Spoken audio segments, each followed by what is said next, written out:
one who knowing it with the Lord, with the Spirit of the Lord, to do his will. I'm that nigga.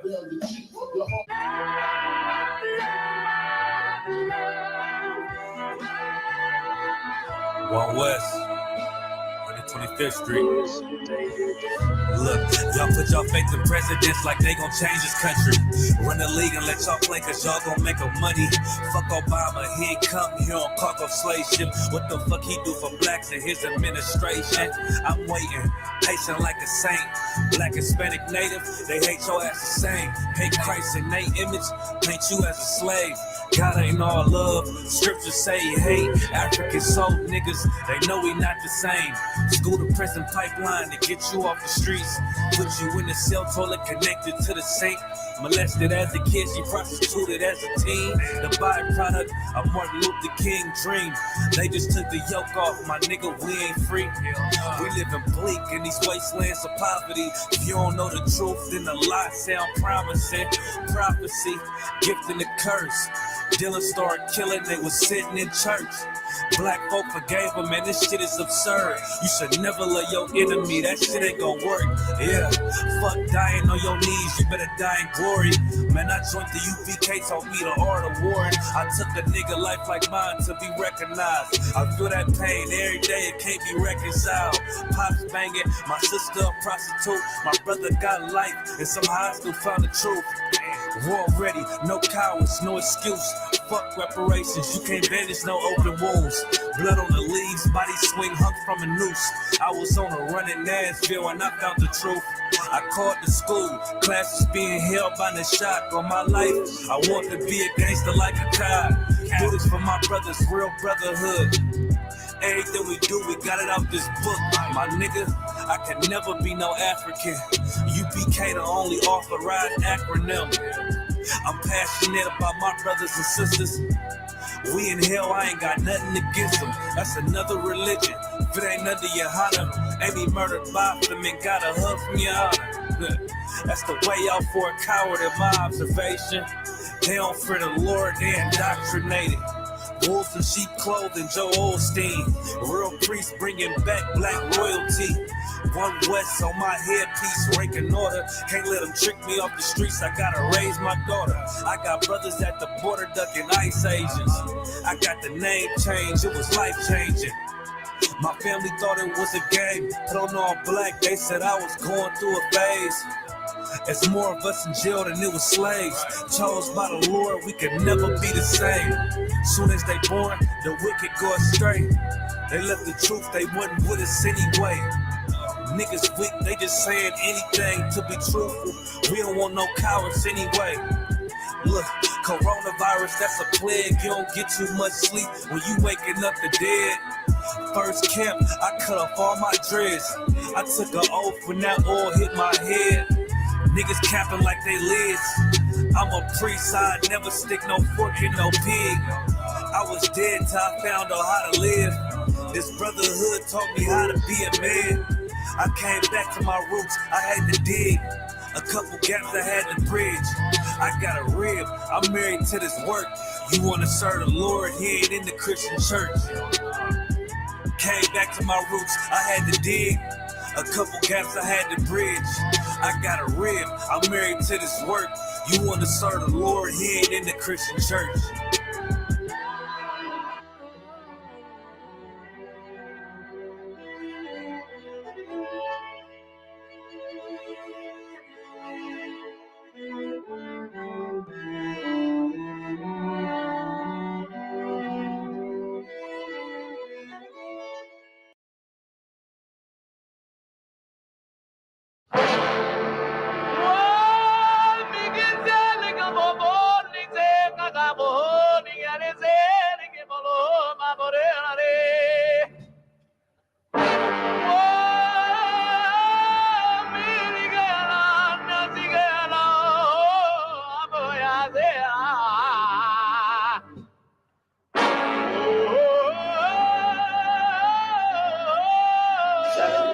Whoa, whoa, whoa, whoa, whoa.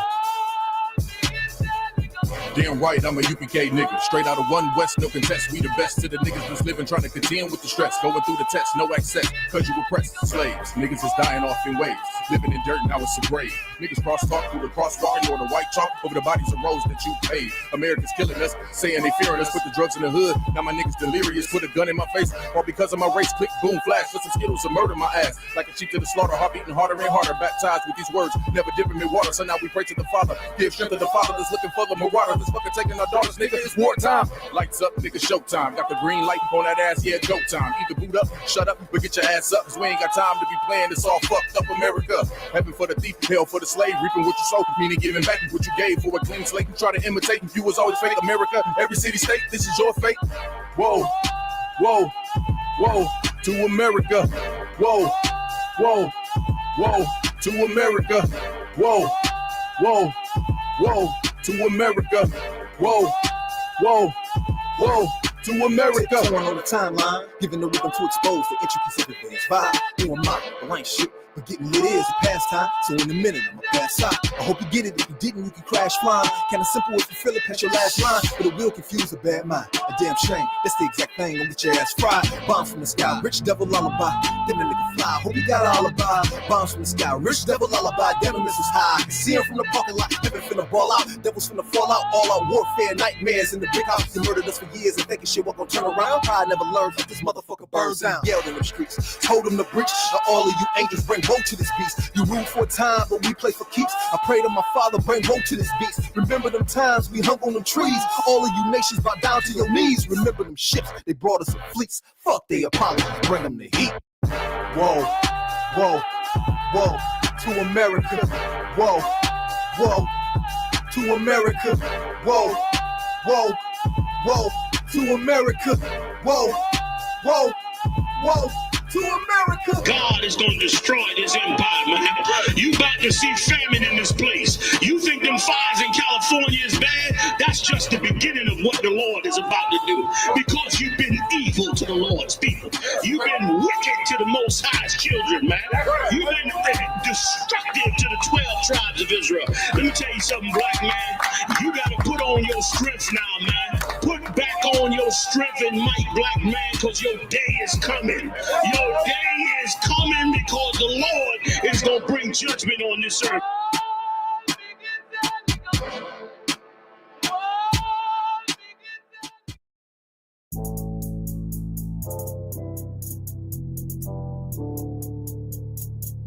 According to God, the white man is the devil.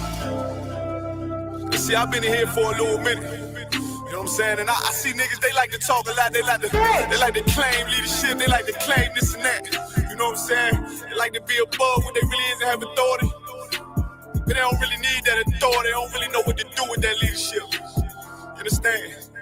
You hold hands with this white ass, need to stop and ask you to give a damn what you talk about. Don't give a fuck what you believe, nigga. Gotta stand up to serve my God. We don't pray on our knees, nigga. Yeah. See, everybody ain't with all that peace talk. Everybody ain't with all that bygone. Boy, ass need to stop and ask you to prop. It's about to get serious. Boy, when they hit us with dope and kill us with crack, where the fuck with your leaders? I'm curious.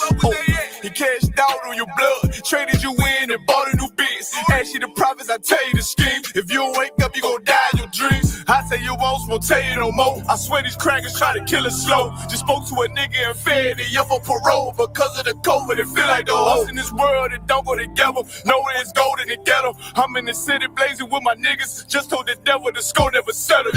See the prophets. I'm tired of these niggas keep talking about, you know, you respect my religion, I respect your religion.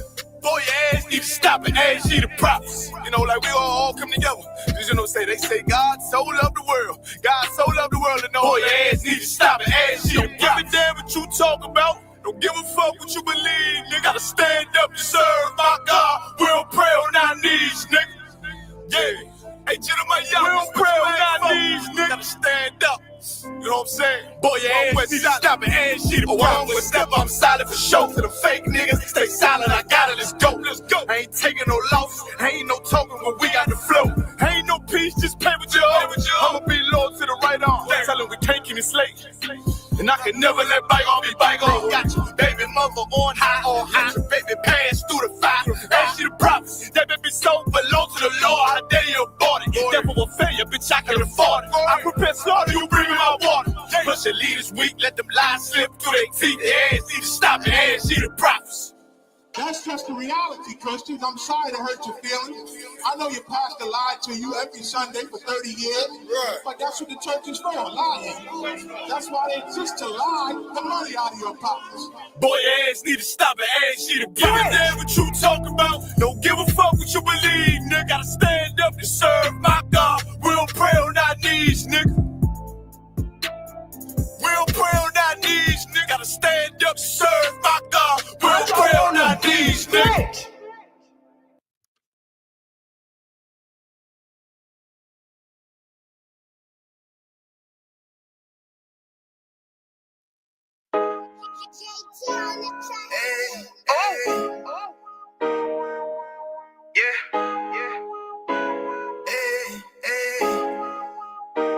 Fuck wrong with you, boy? You know what time it is, nigga. Better watch how you step in. Yeah. But that was my nigga. Yeah.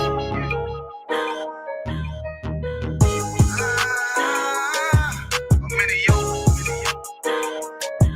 Got my nigga Rawan with me. But that was my niggas, it'll be an honor. You know what I'm saying? Under commanding general, your honor.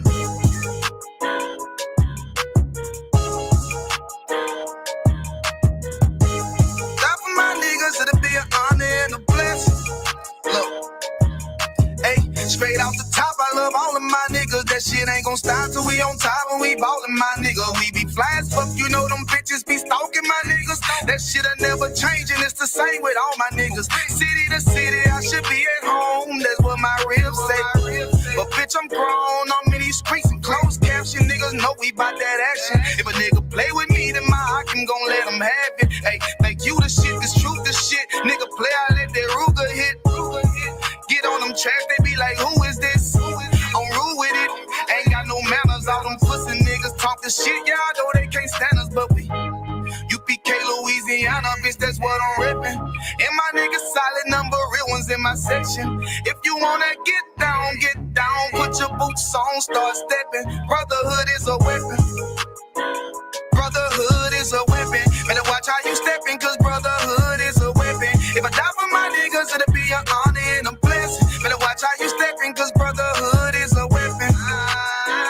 Brotherhood is a weapon. Better watch how you stepping, cause brotherhood is a weapon. If I die for my niggas, it'll be an honor and a blessing. Better watch how you stepping, cause brotherhood I lay my life down right now for all my sisters and brothers, because I love them. I see them dapping and hug them. It's amazing to see how well we adapt from the struggle.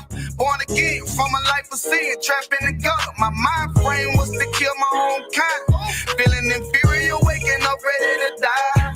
Run with them killers, so it's just a matter of time. For I take your life or let you take mine. That's when I realized the slaves killing slaves while the white man live to get old. We in them graves, shit got me feeling played. I opened the Bible, went through them records, found out we was royalty, a nation to be respected. But in this world we rejected, we hated for our complex. Still fighting to get accepted. We hear the truth and reject it, but love is getting corrected. And all my niggas correct me. The commandments, the foundation we erected. Brotherhood is a weapon.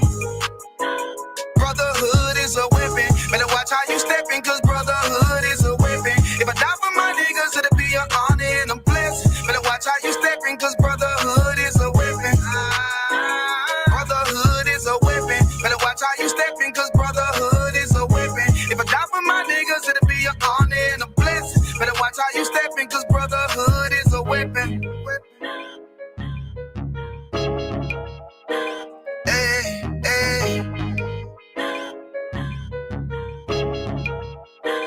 Hey, hey.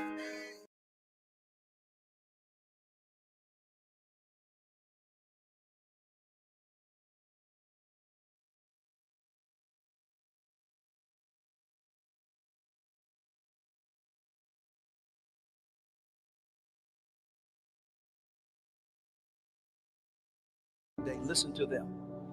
Amen.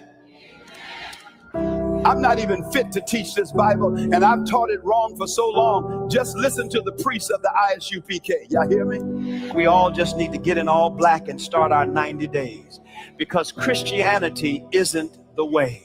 Yes, Pastor. Now look at your neighbor and say, neighbor, visit isupk.com and find the school nearest you. Visit isupk.com and find the school nearest you. I'm going to start right now, White Terry. Shalom.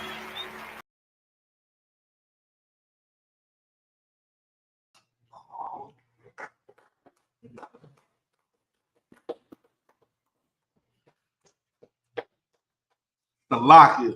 This is the Israelite School of Universal Practical Knowledge. Started out of 1 West, Harlem, New York, under Commander General Yohanan. We are now breaking a fast. Give yourselves a hand. We did the Day of Atonement. That's all y'all got. Y'all afflicted yourselves, and that's all you got.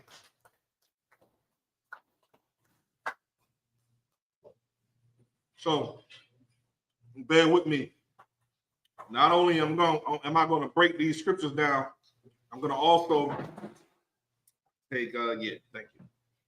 I'm also going to eat. I'm going to enjoy this because we just afflicted our bodies for 24 hours in atonement.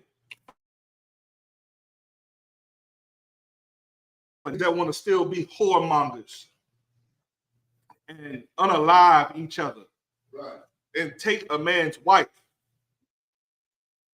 Sisters want to cheat on a man, be whores. We just did that for you.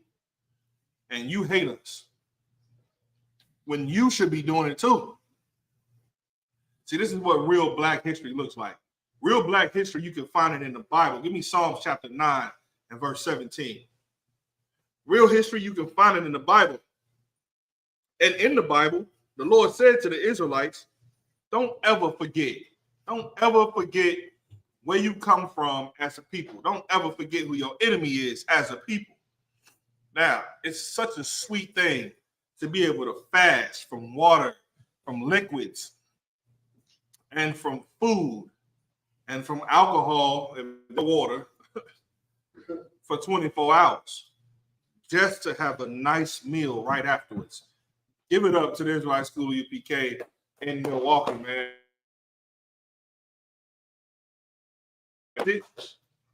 And now it's time to eat. Now I'm going to eat and teach today. Go ahead.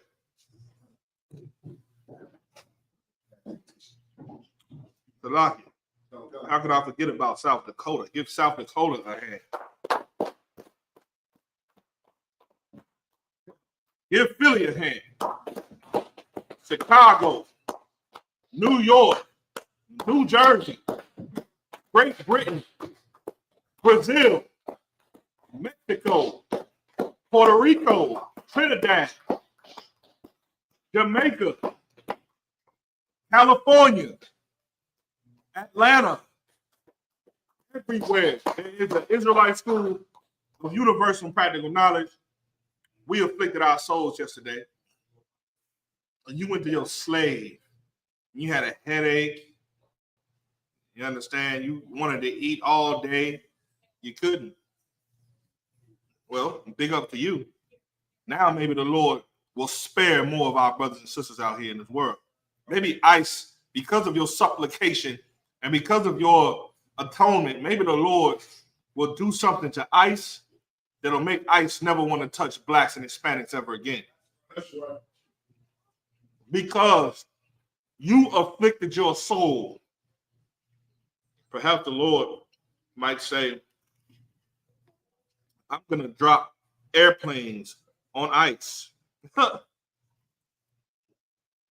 Maybe the Lord says, I'm going to have a bunch of shooting comets, shooting stars, fall on ICE's headquarters. Perhaps the Lord will put a spirit inside of ICE to bring heat enough to melt them. Like, here's a heat that'll melt ICE. If we got to see what all their faces look like. And we got to know the origin story of ICE. Who are they? Where they come from? And when they move them damn masks, you're gonna see the Proud Boys that ran into the Capitol building in January. Any questions online? Comments? Nothing?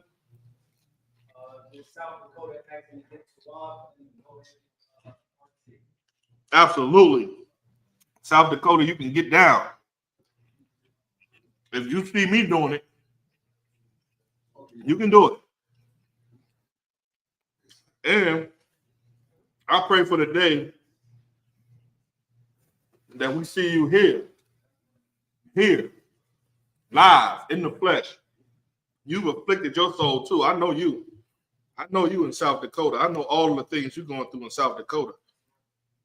And for on top of that, for you to afflict your soul, you understand, and have everybody in your house afflict their souls as well. That's a heavy thing to do, brother. We commend you in Milwaukee. And Milwaukee is with you. Can I get that race scripture, please?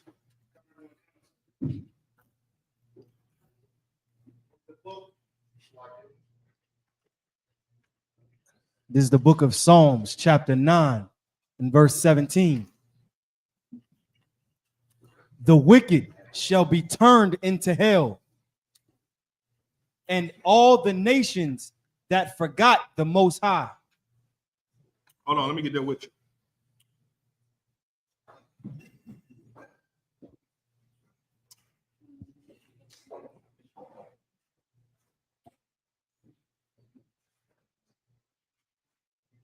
$17, yeah? Got it, one con. Read from 16, please. Con to one con, the book of Psalms, chapter 9, verse 16. The Lord is known by the judgment which he executeth. The wicked is snared in the work of his own hands. Oh, yeah. That's what's going to happen to America.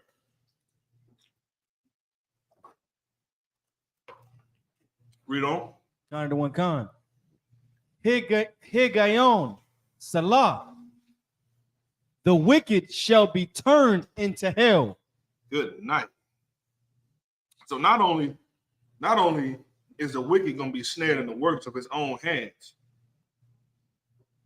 how is that going to happen? First of all, it's going to happen by you keeping these feast days, you keeping these high holy days, you putting back on your culture, you teaching young men and young women about things that are being important for them. Like, listen, biggest thing that I hate, my biggest grind that I have with the generations of that came before me is that they take no accountability for how we ended up. Like, okay, here's an example.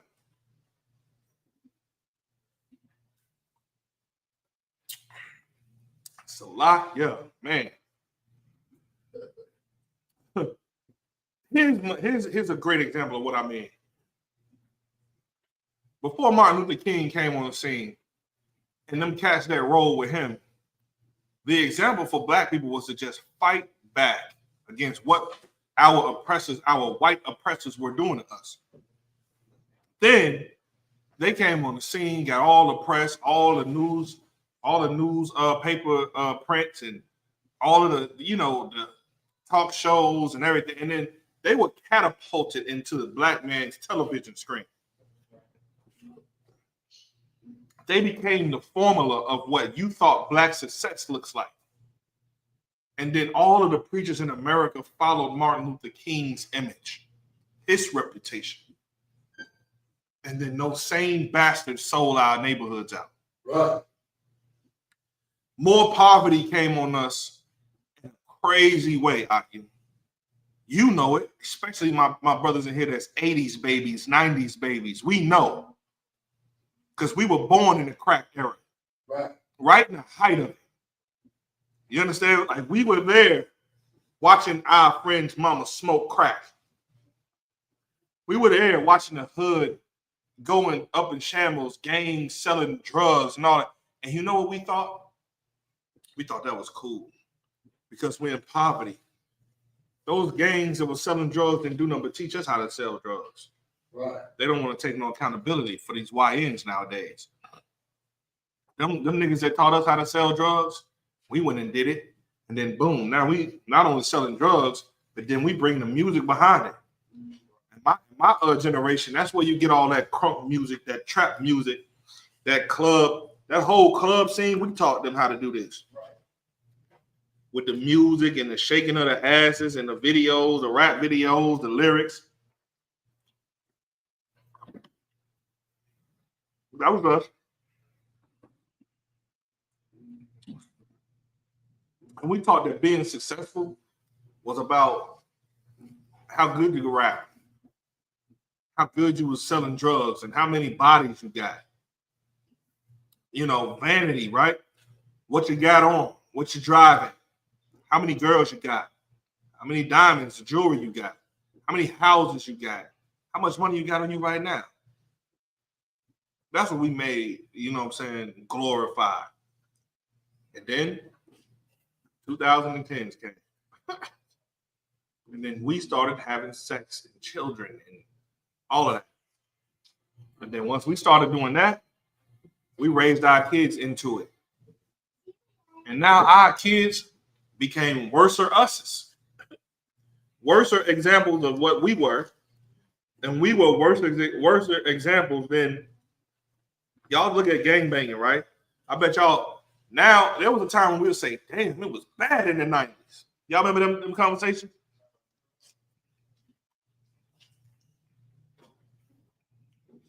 Nigga, please. The 90s ain't got nothing with what's going on today. Brother, these kids are pulling up. Think about the 90s, how the 90s had them drive-by shooting and all that. A drive-by shooting is so normal in every ghetto nowadays. A drive-by shooting is the norm, right? It's normal. Switches and automatic pistols and, you know, that's regular stuff. This is the ghetto that you were born in. This is where you was at. Problem is, this ain't the work of our own hands. The white man did this. He's going to get caught up in his own, like America's about to implode on them. Can't you tell? Read on. Kind of one concert. Big up to this salad. Big up to them, whoever made this salad. Good night. Go ahead, Doc. Kind of one con. Verse 17. The wicked shall be turned into hell. Mm-hmm. And all the nations that forget the Most High. Now, the wicked, who's the wicked on the face of the earth right now? Who knows? Raise your hand. Y'all gotta talk to me. I know y'all all eating, but come on. Go ahead. So-called white man. That's right. A so-called white man. First of all, what's hell? Can somebody give me some examples of what hell is? Go ahead, priest. That's like, sir, being the last hired and first fired. That's a fact. That's hell. Who else? Still like it, sir. Uh-huh. Having to wake up every day and not knowing if you're going to have food on the table. That's hell. Who wants to wake up and think, today am I going to eat? Go ahead, priest. School to prison pipeline. You go from school to prison. It's a pipeline. It was set up that way. That's how the system is. Give me some more examples, priest. Go ahead. I know you know. Brown versus the Board of Education. Brown versus the Board of Education. The lack of education that we have in the Black and Hispanic community is at an all-time high. Imagine one is so bad as a young Black and Hispanic child to get out of the ghetto, but you don't have enough educational resources to teach you how to properly read. All you ever want to do is just learn how to read. And if you could just learn how to read, then perhaps you could read a book that'll expand your mind to make you want to get out of the ghetto, but you don't even know how to read. You don't have a clue. You're guessing you're read guessing. Only book you read, they got a picture next to it. You can guess what was. So you already frustrated because you can't read. You're defeated. You're uneducated. I know what you can get successful in. Selling dope. Because you can count on your fingers how many dope bags you got. You can count on your finger how many bullets you got in your hand. Yeah, you know what time, you can tell time, so you know what time you got to be out there on the block and what time you got to knock.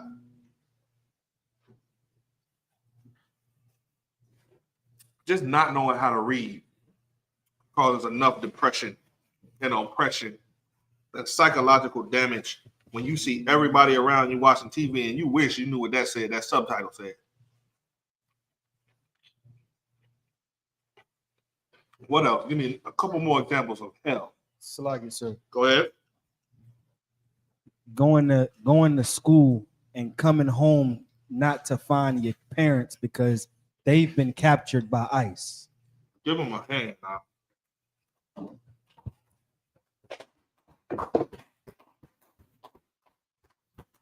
That's hell. Imagine you go to school one day, kiss your mother and your father and say, I love you, I'll see you later. You know those things that you say that you take for granted? Love you, I'll see you later. Be careful, be safe. And then you come home and you can't see your mother later. You cannot see your father later. They're gone, they're lost. They're in Crocodile, what is it called? Alligator Island? Alcatraz. That's where they're at. They're lost. They're somewhere doing some labor for free. That's a lot. And that's like children my daughter's age. 12 and 10. These kids come home and don't see me or their mama home. Oh my goodness, they're going to have a panic. They don't know what the hell to do. Salagi, sir. What can they do? Go ahead. What you're saying is absolutely heavy. There was I'm not sure if brothers and sisters remember. Can't really hear you, priest. Kind of one kind. I said what you're saying is absolutely heavy. I'm not sure if brothers and sisters remember, but it was a little girl in elementary school that unalived herself because of her parents being taken by ICE. Yes. Say that one more time, brother. Kind of one concert. A young girl, one of our Hispanic sisters in elementary school, unalived herself. In elementary school. Kind of one concert. Unalived herself because she came home and saw that her parents were not home ever again. They're gone. She'll never find them again. Nah, but I will take some refills, please.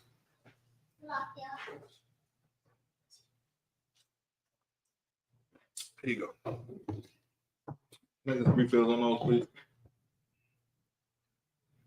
So let me ask y'all some questions. You mean to tell me that hell isn't a fiery place underground that you got to go to when you die? Y'all with me today? I was told that hell is when you die and you go to hell and then you burn with the demons and the devil in a fiery torment forever. Isn't that hell? That's what I saw on TV. No, that's what I saw, and it was real. I saw it, and the people were burning, and all the souls were lost, and they had to put coins on their eyes, and they had to go through a river full of dead people under it that wanted to snatch them. I saw it. I saw it on TV. That's what God said. That's what's in the Bible, right? No? Wait, so you mean to tell me that hell is being in the ghetto? Somebody help him, please. He's not a priest. He can't put that up here. The water, though, trooper. I don't know why y'all giving me half a cups of anything, but okay. All right, fine. I'll take it. I think it's because they love me. They don't want me to just be drinking all the soda. I don't drink soda often, y'all. So, this is just my treat. And I know my brothers in Chicago gonna be like, it's called pop. It's not soda, it's pop. All right, then, Salaki. All right. So, hell is somewhere that plays out on earth. It's a condition. And the scripture says that the wicked shall be turned into hell. The white man runs the world, and he is the most wicked bastard that you will ever run into. He is the biggest plague. He's worse. Listen, the white race has killed more people than the bubonic plague. Right. How many people, can somebody find out how much the Black Plague, how many people died in that era from that plague?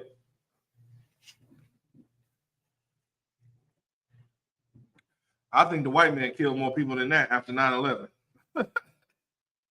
in one sweep.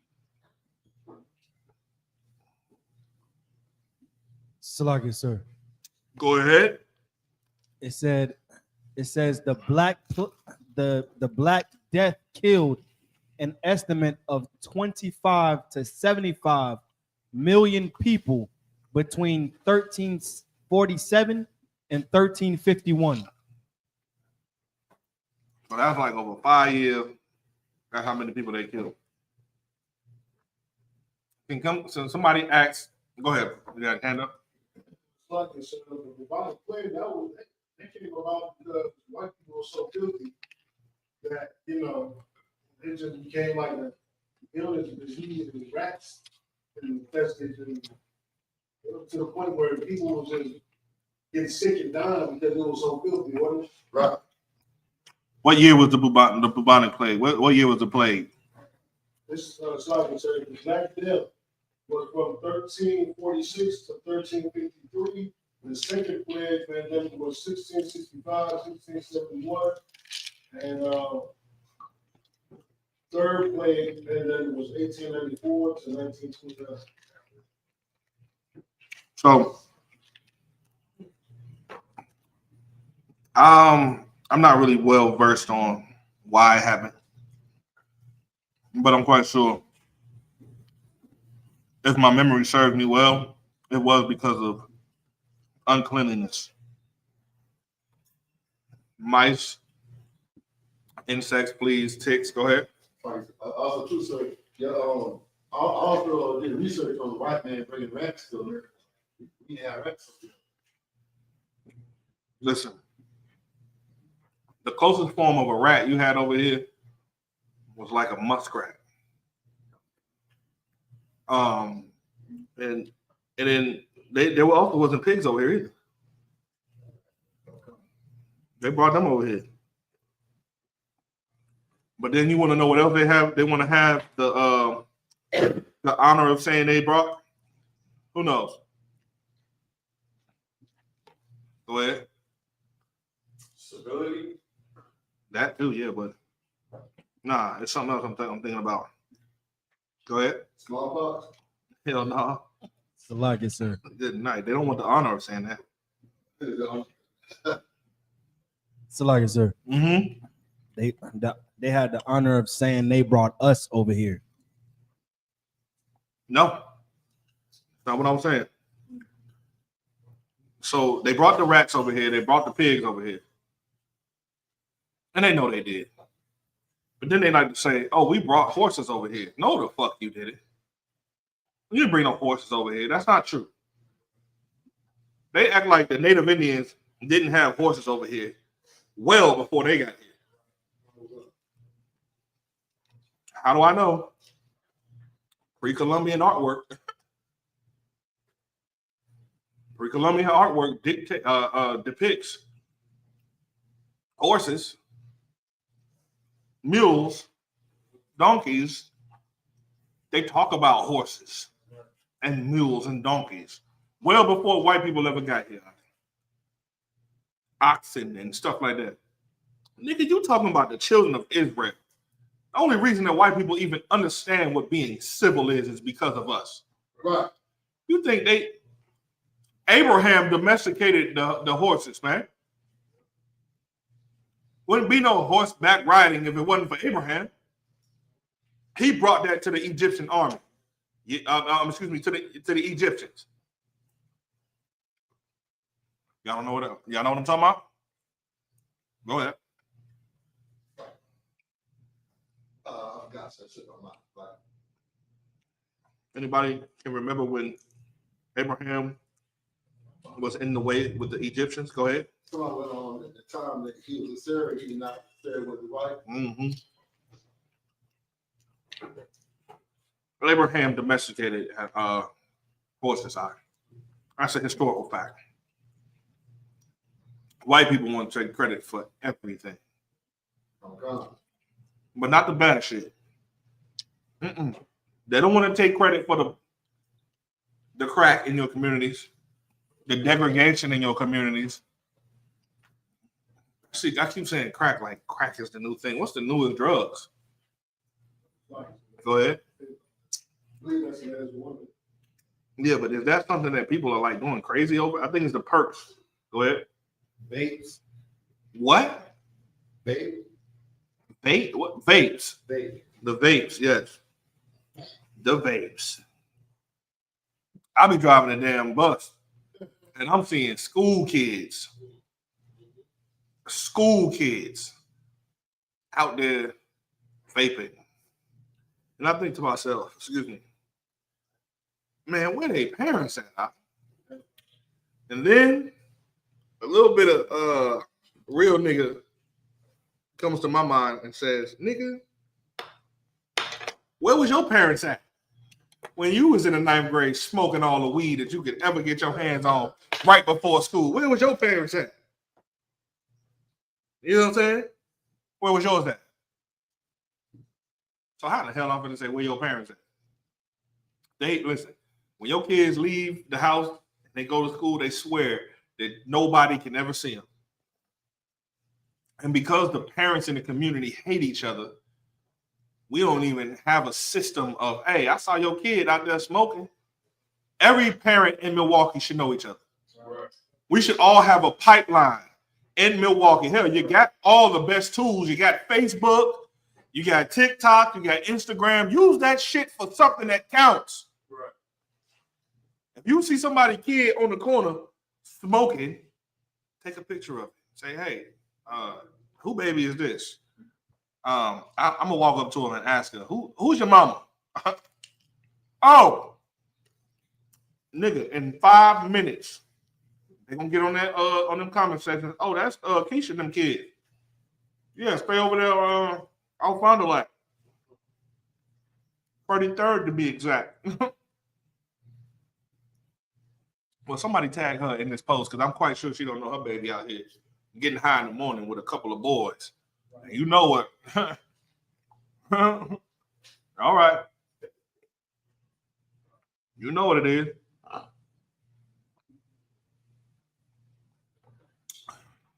Listen, them people who put you in poverty, they about to go into hell. Their life is about to turn into hell. Read. Kind of one concert.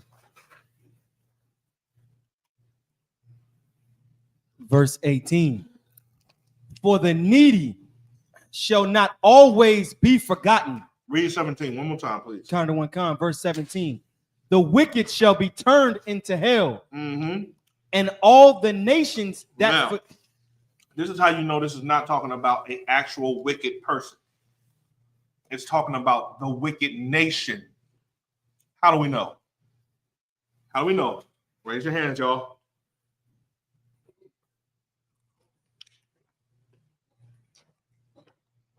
It says, read again from the top.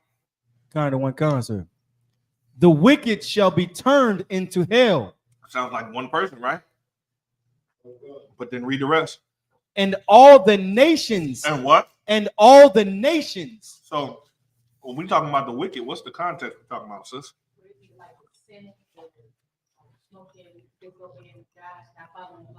Yes, but right now, the Lord is talking. I don't want to give it to you. You absolutely right. But when they're saying the wicked shall be turned into hell, hold on, let's give your husband a try. Go ahead, ZQ. It's talking about, you said, it's the people, it's only referring to the white man, the one that's been ranking with the man of the earth, you know what I'm saying? Yeah. And I did that like that because I want you to be able to see the scriptures. When you read them, you got to know how to read. That's all. This is written in a type of English that will tell you exactly what it's talking about without confusing you if you just pay attention to how it's said and how you can read it. Not yet. Why? So when it says the wicked, it seems singular, but it's really not. You know that because it says, and all the nations, meaning that the wicked is a nation, and all the nations that forget God as well will be in hell. That's what their heaven is going to turn into. Straight hell. See, the white man, what the kids say, you fumbled the rock. That's what they say now. You fumbled the rock on that one, right?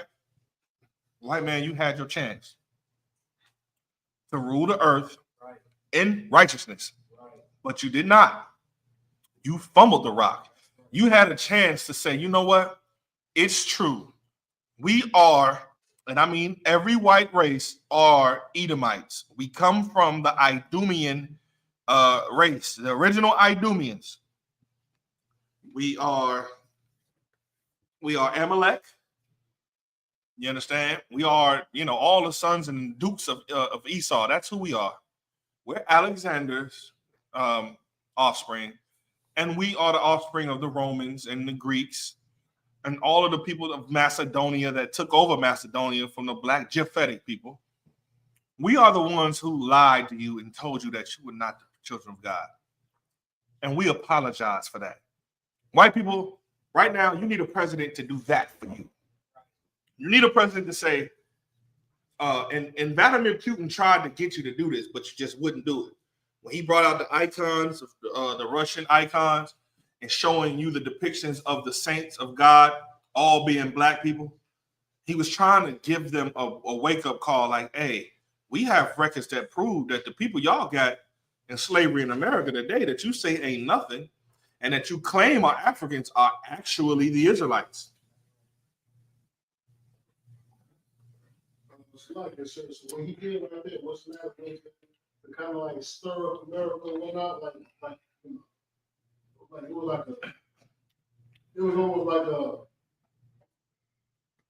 how can I say it, like a strategic tactic that he did to like kind of like put black people, like, oh look, see, they took your identity. Look what they doing to y'all. Look, they lied. Mm-hmm. You know what I'm saying? Even though he's devil too, he probably don't give a damn about us, but it's just like another kick to America, like, yeah, you know what I'm saying? Yeah, what they meant to do was lift up the skirt of America and show you America's coochie. Yeah. They wanted you to see America's nasty, stinking, whorish vagina. Yeah. Excuse my French.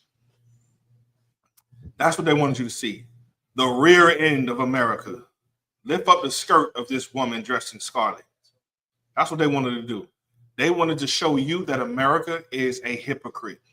America goes to war against everybody else and say that they're committing crimes against other races of people or their own people. Like, why did they go to Saddam Hussein? Their first reason was that he was using chemical warfare, biological and chemical warfare on his own people. And yes, he was. Because his people would not subject themselves to him and his rule as their supreme leader. Same thing happening right now with Putin. Putin is doing crazy work to them people in what's the place they in?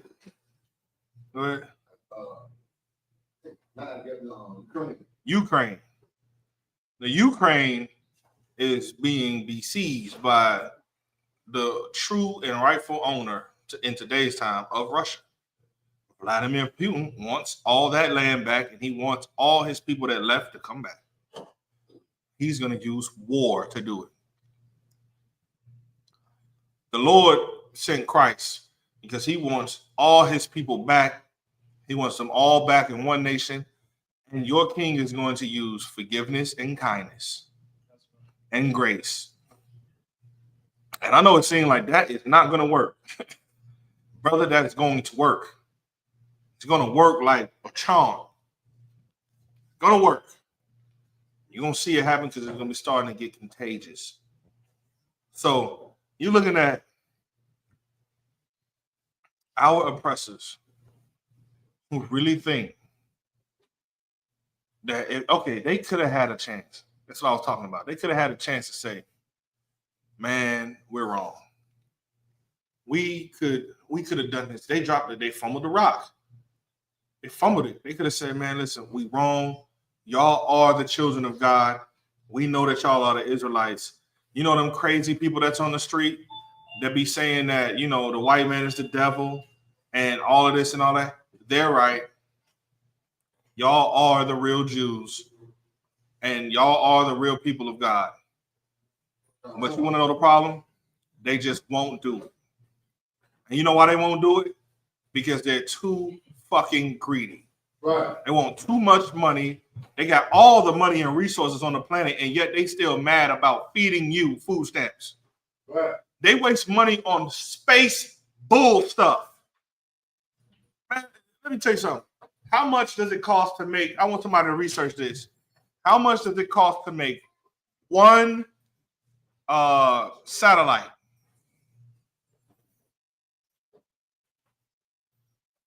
One space telescope. How much does it cost to make one telescope and one satellite and get it out of space and all that? Hell, the rocket alone is probably insane. Where did she go? She got off. What did she do?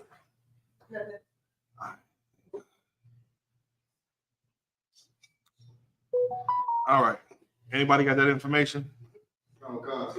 Hey, is the air not on?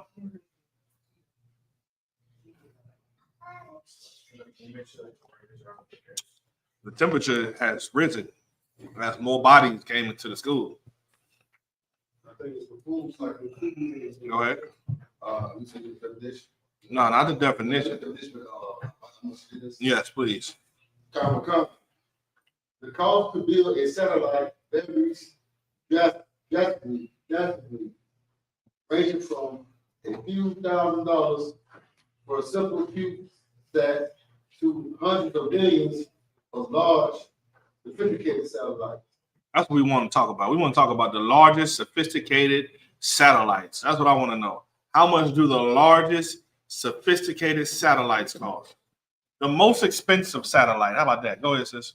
I have over 500 million for sophisticated military or weather satellite. Say that one more time, sis. Over 500 million for sophisticated military or weather satellite. Over $500 million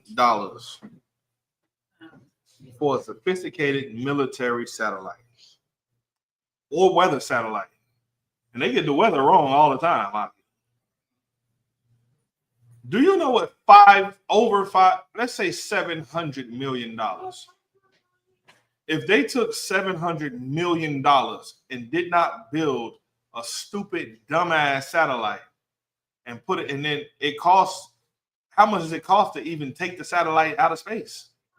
Now you're talking about a rocket. Go ahead, priest. The James Webb telescope costs $10 billion. 10 billion? What does the James Webb, what does that telescope do? Go ahead, sis. I was going to say NASA's largest contributor was $8.8 billion for their telescope and $861 million to plan for a 5-year telescope. It's what they're doing with the money that they could be healing the world with. Among a bar. Mike, please. Mike, please. I believe the James Webb, its intention, its original purpose, deep space, exploration, imagery, right? Exploration. It's not that far out of our orbit in comparison to like the Voyager, which is going a lot farther. I think the Voyager is like around Saturn or something like that. But it's got a high powered lens and all that for deep space exploration photography, and it's been delivering like the most clear, the highest resolution photos of previously kind of smudged and unclear space exploration. But it's been a hell of a tool in their arsenal for deep space captivation. Right. And you know what they hope to find out there? Who knows what they're hoping to find? Let's be real. His hand went up first. A lot. So, like, sir, I think it's two things. First thing, the white man is trying to find inhabitable planets so they can run to escape justice. Give him a hand. Give him a hand. That's what they're looking for. Inhabited space places. Hold on, you ain't done. You had a second one. You right on the first one. They're looking for a place where they can go and run and flee because of something else that they're looking for. What else are they looking for? Go ahead. Now, I don't know what that other thing they're looking for, but I think they're trying to go and enslave other people. If they find other species and whatnot, they want to go enslave them too. Hey, give them a hand. Give them a hand. I wasn't gonna say that part, but absolutely, they definitely. If white people were to find a way to get them, and I'm coming to you, sis. I know you know the answer, so I'm not gonna say it yet. But if white people were to find a way to get their military to go out of space and yeah, there you go. If they were able to find a way to get their military to a spot where they saw, y'all seen the movie, damn, it's one of my favorite movies. They're coming out with another one. Avatar. That's what they want to do. They want to go to another planet, find the creatures that live on that planet, and make them into slaves. Take all their resources and then deplanetize them and take over their planet and find a way to live on their planet so that they can escape something, like ZQ said. And what they're trying to escape, they think is also out there. Sis, what is it? I'll say you. Give her a hand.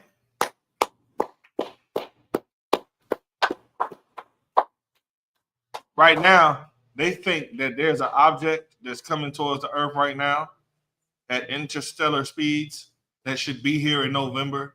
And they think that it's carrying an alien civilization on it that's going to come here and make war on the Earth. That's what they're doing with that telescope. In reality, it's probably just a stupid ass rock. That's all. It's probably a rock. They think it has intelligent life because it slows down and speeds up and all. Okay, cool. With that being said, and this is going to intrigue my son, DeBar, because he loves outer space. He likes to just draw pictures of the planets. And, he looks up. My son looks up, and that's a good sign. Now,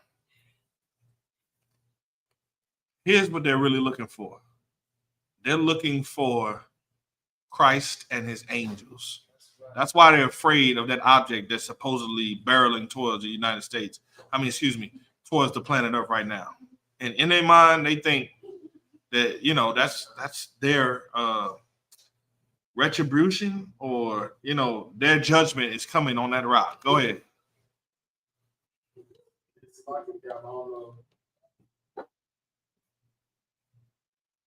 Lucky Cap. I don't know if this the conspiracy things that I'll be thinking about, but if you notice in all the movies involving aliens, the aliens bad in some kind of way, right? And we fighting aliens. We don't know what they're here for. Nothing. We just automatically attack them. Which means that they know what aliens is coming here to do because they read it in the Bible. You understand? Because why don't they say, "Oh, our space brothers are coming"? So that we can learn how to be enlightened and take our planet to the next level. You only hear 1% of white people say that. And those are the white people who think that they absolve themselves from the slavery that they did to you. They don't even consider the fact that they have to pay for slavery. And that if there is an intelligent life form out there in the planet that has been monitoring the planet Earth, they have seen what they've done to us today. And they don't like it because they don't understand how a species could do what they did to an amazing race of people that damn near gave the earth its salt, the flavor. Imagine eating a pot of spaghetti with no seasoning. Jesus Christ, that's death. Go ahead, Officer Yaquataza out of Buffalo, New York said, Mars Attack was a great example, sir. Absolutely. Mars Attack was absolutely a great example. Because Mars Attack, they wasn't really trying to come attack, were they? On Mars Attack, let me get it right. Yes, they were. Mars Attack, the Martians was coming to fight. But it was another one. The Day the Earth Stood Still with Keanu Reeves in it, right? Keanu Reeves was an alien that came to teach us how to save ourselves from a destroyer. But we didn't want to hear that. And then they killed it. And when I say we, I mean mankind. But they're not really men. They destroy every goddamn thing. Men don't destroy everything. So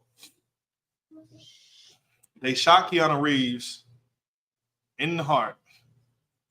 He came back and was like trying to still save him. Like, yo, trying to tell y'all, like, it's about to be something unleashed that y'all not ready for if you don't change your ways. They killed him. Slug, sir. Go ahead.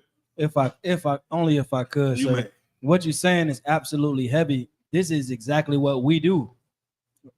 They constantly, they're telling us that, not telling us, but they're showing us how much they hate us. Now they're telling us too how much they hate us, but we're constantly loving them and forgiving them and reaching on and extending our hand to them when they're telling us by their actions and by their words that we're just pieces of shit to them.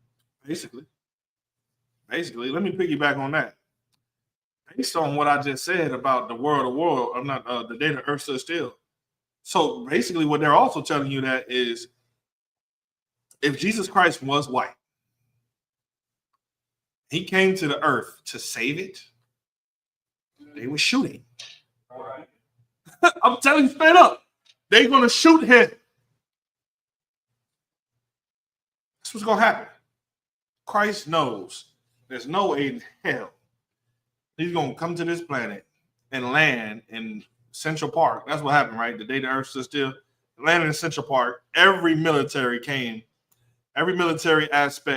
that the white man has in America came and converged on that spot. As soon as that being walked out, nigga, they opened fire. Nobody said, wait, let's see what they're talking about. Let's see if we can understand them. No, hell no, let's not do that. Let's shoot. Yeah, that's the good old American way. Let's get this shooting. That's all they wanted to do. So if Jesus Christ came back and he was white, it still wouldn't matter to white people because they are the devil that the Bible speaks of. They're a murderous animal. They don't have. It doesn't matter to a tiger what the gazelle says. Right. The gazelle could be coming to save the tiger from another thing that's gonna kill it. The tiger don't give a damn about that. The tiger sees prey. That's it. That's the white man. The white man is the beast that you see in the Bible. That's him. So, listen, they can look to the sky to try to see if Christ is coming back. They can do all of this, and they can spend all of this money, and yet with all of that money, they don't say, you know what? Instead of spending $10.6 billion on a stupid object that could absolutely blow up in space right now, why don't we just put $10.6 billion in the hands of the most capable black man who loves his people and just leave them alone? Let's see what they do. They do experiments all the time, don't they? Why don't they do that experiment? That's an experiment I would love to see. Leave us the fuck alone and just give us some time and some space away from you. I don't give a damn if they send us to Antarctica. Send us to Antarctica. Anything will be good, better than being here. But they know if they send all of us to Antarctica, we're going to turn Antarctica into a forest. We're going to do it. They're going to be like, damn, how did these niggas go from they're doing things that we never even experienced or knew what they could do? Go ahead, Priest. In about 10 or 20 years, Antarctica will be a superpower on its own. Right. Antarctica will be a place where, we're going to treat this like Game of Thrones for real. We're going to have a real ice wall right there that you can't come through. And then above the ice wall at the top of the globe is going to be our kingdom. You know what I'm saying? With a lush forest and all of that. We can find a way to have we can probably duplicate the sun. You know what I'm saying? I don't know. Who knows? You leave us alone without oppression. Brother, look what we did with oppression. We did this with oppression. What did we do with oppression? They wouldn't even have any technology to take it out into space if we didn't build that. We didn't build the computers for them to do that.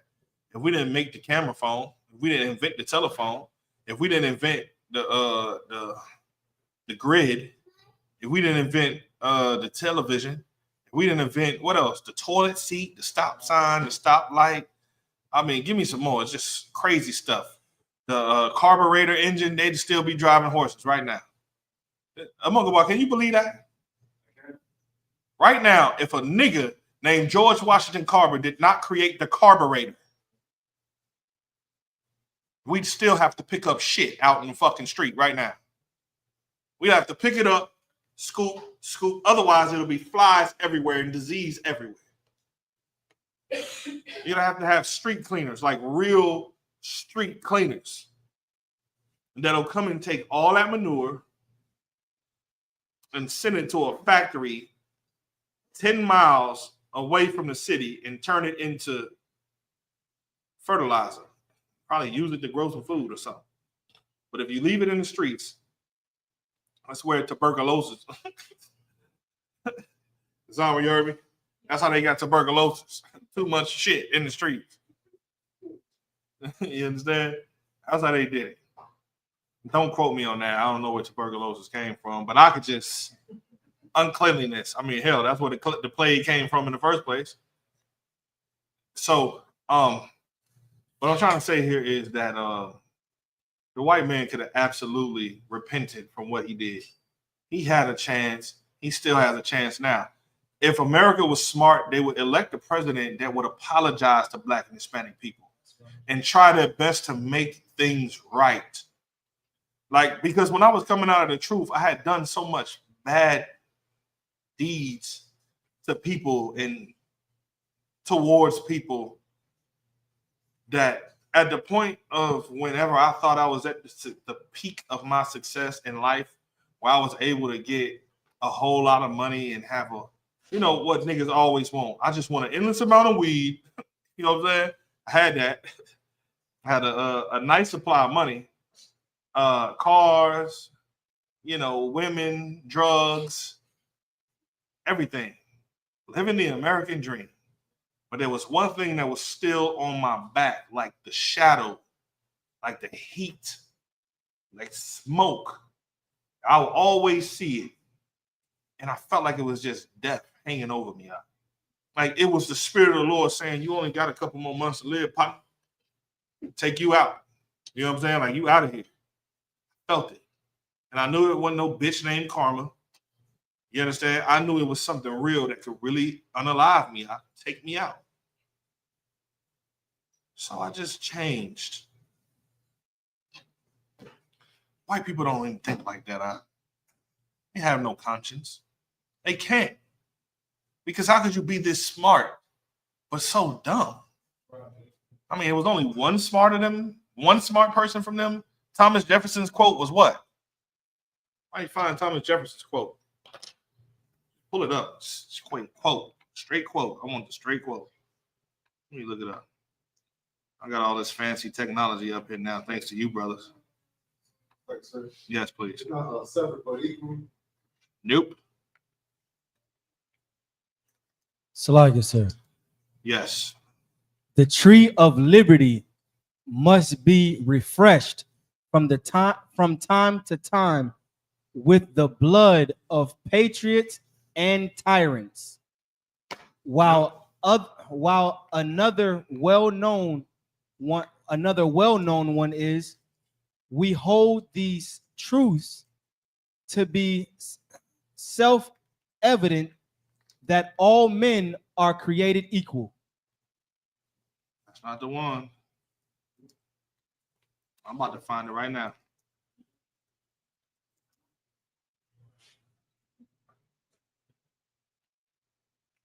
Thank you, sir.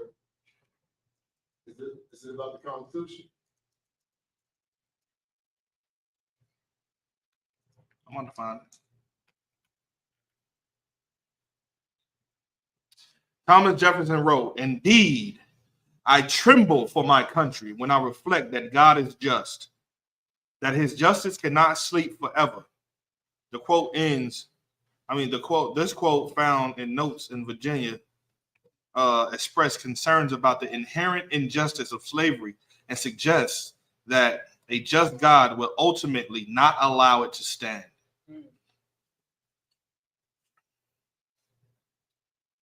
Let me find the other one.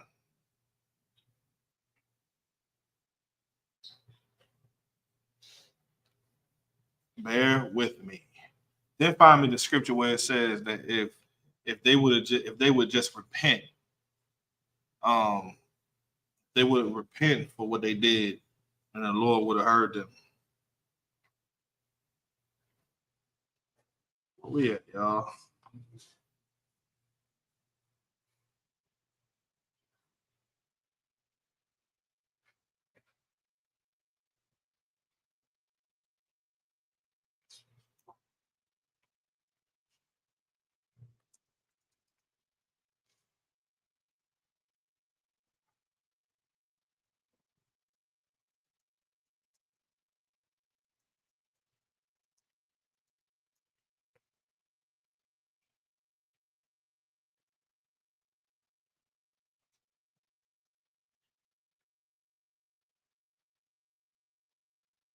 Now, let me ask y'all a question.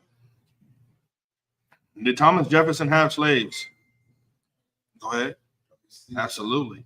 I've got a presentation called My Burner.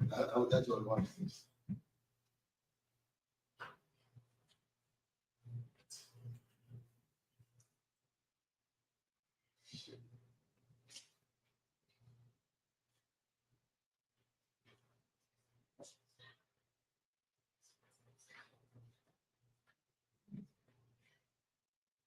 Question if I may.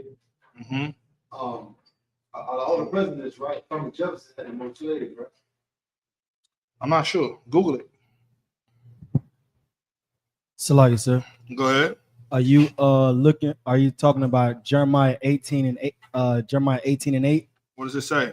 It says, if that nation against whom the Lord hath pronounced turn from their evil, I will repent the evil that I have thought to do unto them. Yes, that's the one. That's the one. Well, anyway, Thomas Jefferson, let me show you something. Thomas Jefferson, let me get out of that. How many slaves did Thomas Jefferson own? Damn, it said Thomas Jefferson impregnate. God damn. Go ahead. Yes, I see it. During his whole lifetime.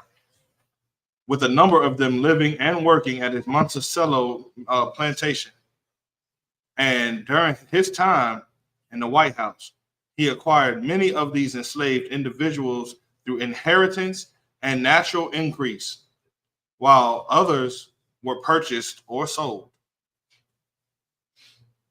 Good night.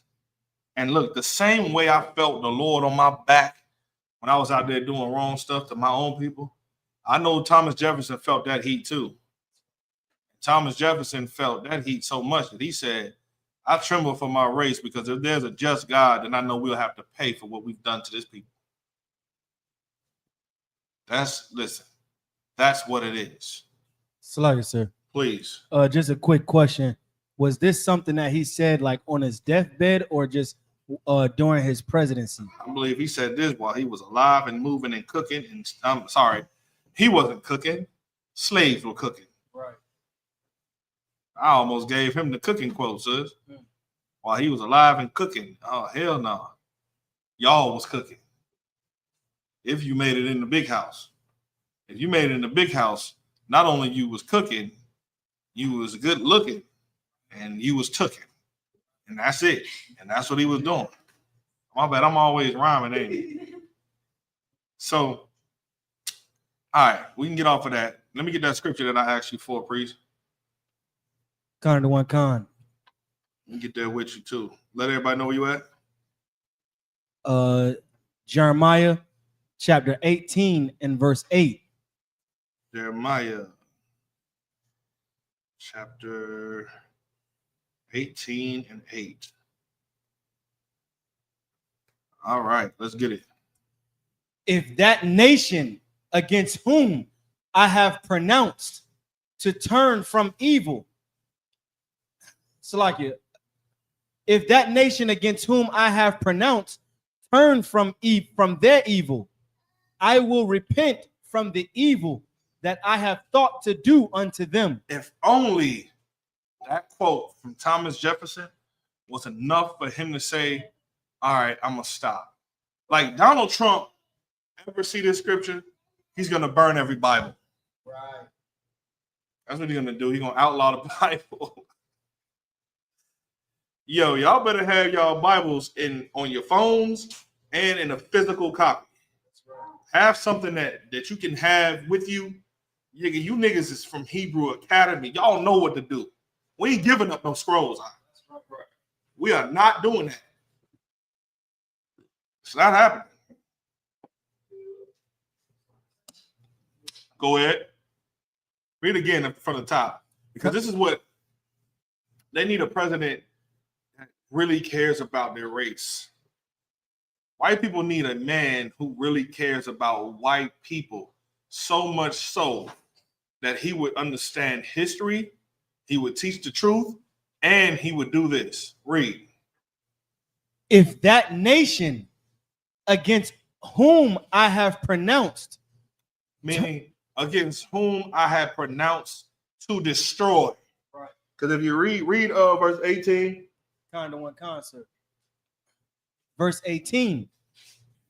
Then said they, come. Sorry, read verse 7. Kind of one con. Verse 7.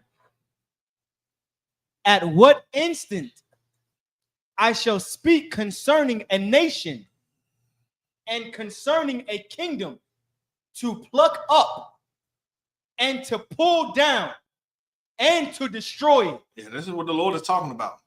Now, when he says, read again, that I pronounce, read again. Kind of one con.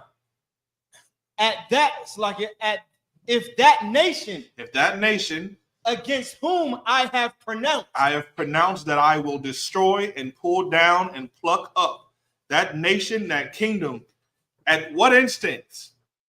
Go ahead. Turn from their evil. If white people were to just turn from the evil that they've done for you, what does it look like for white people to turn from the evil that they've done to your people?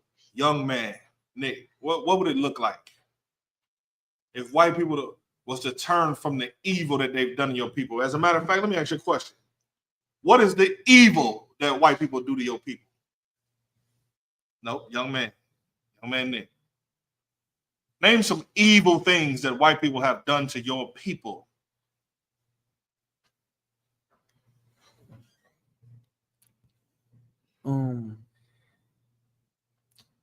They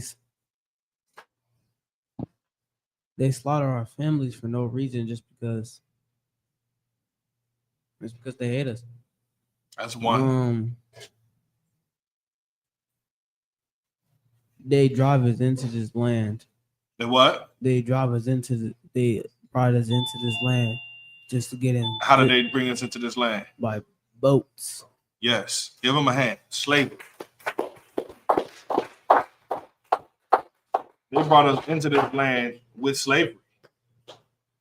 That's how they did it.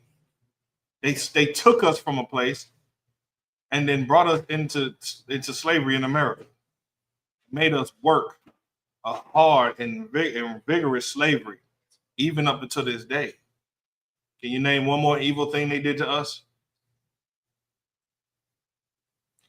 Zama? They took away our culture. That's the number one thing that they did to us. Even though they took us into captivity, we've been in captivities before, but we knew who we were, which means that we knew what we needed to do to turn back. They took, not only did they bring us into slavery, but they wiped our culture and our history and our heritage out. So where we know nothing about, our light is dim. We don't have no way out. Our culture was the way out. We had a light. They took your light too. They took your hope and they took your light, your culture. That's what it was. Go ahead, read. Kind of the one concert. If that nation against whom I have pronounced turn from their evil. If they just turn from the thing that they did, how does it look for them to turn away from the slavery that they put us in? You know what they would do? They would make sure that we got free because they made sure that they took our freedom. How can they make sure that we get free? Is they need to separate themselves from us. They need to divide the United States into two. I'm just coming with something off of a whim, right?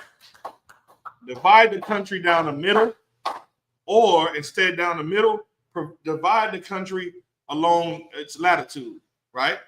And then they take one side, we take another side. We never cross over there, and they never cross down here without us giving them consent. That's what happens. And then, hey, Shalom of Christ. And then, you know what happens now? What do? We get away from them. We get freedom. We're free now. And we're not under their rule. We're able to do whatever we want to do, however we want to do it, whenever we want to do it. Then it'll be up to us. That's one of the things that they could do to repent from their evil. What's the other thing you said that was evil that they did to us? Slaughter our families. They slaughtered our families. So what do they do for Jewish white people today? Right now. What do they do for them right now? That they got slaughtered and burnt in ovens. What do they do for them right now? Give the mic over. It's like it's just reparations for them. Yeah, they give them reparations. They pay them for all of the pain that they had, and they hunt down the people that did them dirty. Go ahead. It's like it, sir. Also, if you say anything like, and it's just basically as far as the internet goes, if you say anything like Hitler was right or Hitler wasn't wrong or something, you just by mentioning Hitler. Absolutely. So, those are some of the things they could do to try to keep peace between us, because we love all the people that they unalive. And how many people to this day do you think they unalive? More than money that they're willing to pay to you. And we count all the abortions, and we count all of the people that they killed, 100 million in slavery, 200 million the Native American Indians. I mean, from back then all the way up until now. If we was to count all of them numbers, it'll probably be in the upper high, almost 1 billion of us that have been slaughtered. You think they need to pay? Absolutely, they need to pay. And there's a God who's in heaven that's going to make them pay for it. But first, the way we make them pay for it is to remember days like this, the Day of Atonement. It's something that we must remember fasts like this, that today we just broke. Now we're able to eat, and the supplication and the sacrifice that we just made was small. It was small. You had a nigga was lynched in front of everybody that he loved. and wanted to save, and they wanted to see him unalive. You understand? We watched that happen. All we have to do is not eat for a day, not drink for a day, so that the Lord can look on our people and say, yeah, ICE got to go. Because over 80 schools in the United States and worldwide and the ISUPK did not eat anything yesterday or drink anything and afflicted their souls, perhaps the Lord can make the white race and all our other enemies feel what hell feels like, a taste of it. Let them see what it tastes like. So them prayers that we throw up when we say, let loose the plagues and cause destruction. Right now, pray for destruction to hit America because you didn't eat yesterday, because you didn't drink anything yesterday, and for the people of our nation who had no clue that we fought for them yesterday, that we protested unto the Most High Power that he do not utterly destroy us with a fast for 24 hours. And you did it. You absolutely did it, and it's commendable. Because the thought of not eating or drinking anything for an entire day would rumble some people's stomachs. You want to know why? Because they're greedy pigs. They're bastards in the mind. They're selfish individuals. And they don't give a fuck about the rest of their people. They don't give a damn. You telling, oh, yeah, you shouldn't eat. This is what our ancestors did because we wanted to atone for our sins as a nation. They're going to be like, man, I don't give a fuck about that Bible time shit. Don't, man, get out of here with that. They'll never do it. But we will. And we know that the Lord is going to have to show them something that they never saw before. And I pray that he does not do it to them, but he does it to the ones that they love. And you know who niggas and Hispanics and Native Indians love more than themselves, Akim? Sad to say it, but you know who? Who? Salagas. Who? Their oppressor. They love the oppressor more than they love themselves. And it's just a sad thing to see. So if we didn't make this fast to the Lord yesterday and break that tonight, then guess what? The Lord would have never looked at us and said, he probably would have looked at Christ and said, man, these people ain't even worthy of what you did. Why don't you just let me wipe them out, man? Hell, they not in slavery anymore with chains. I told them that it was over with. It's up to them, and they ain't did shit to follow the leaders that you gave them. Why? Man, just, but that's fine. Salagas, sir. Yes. You got 2 comments. One from the young man. He said, Khan Adawan, here is the patience and the faith of the saints. That's a fact.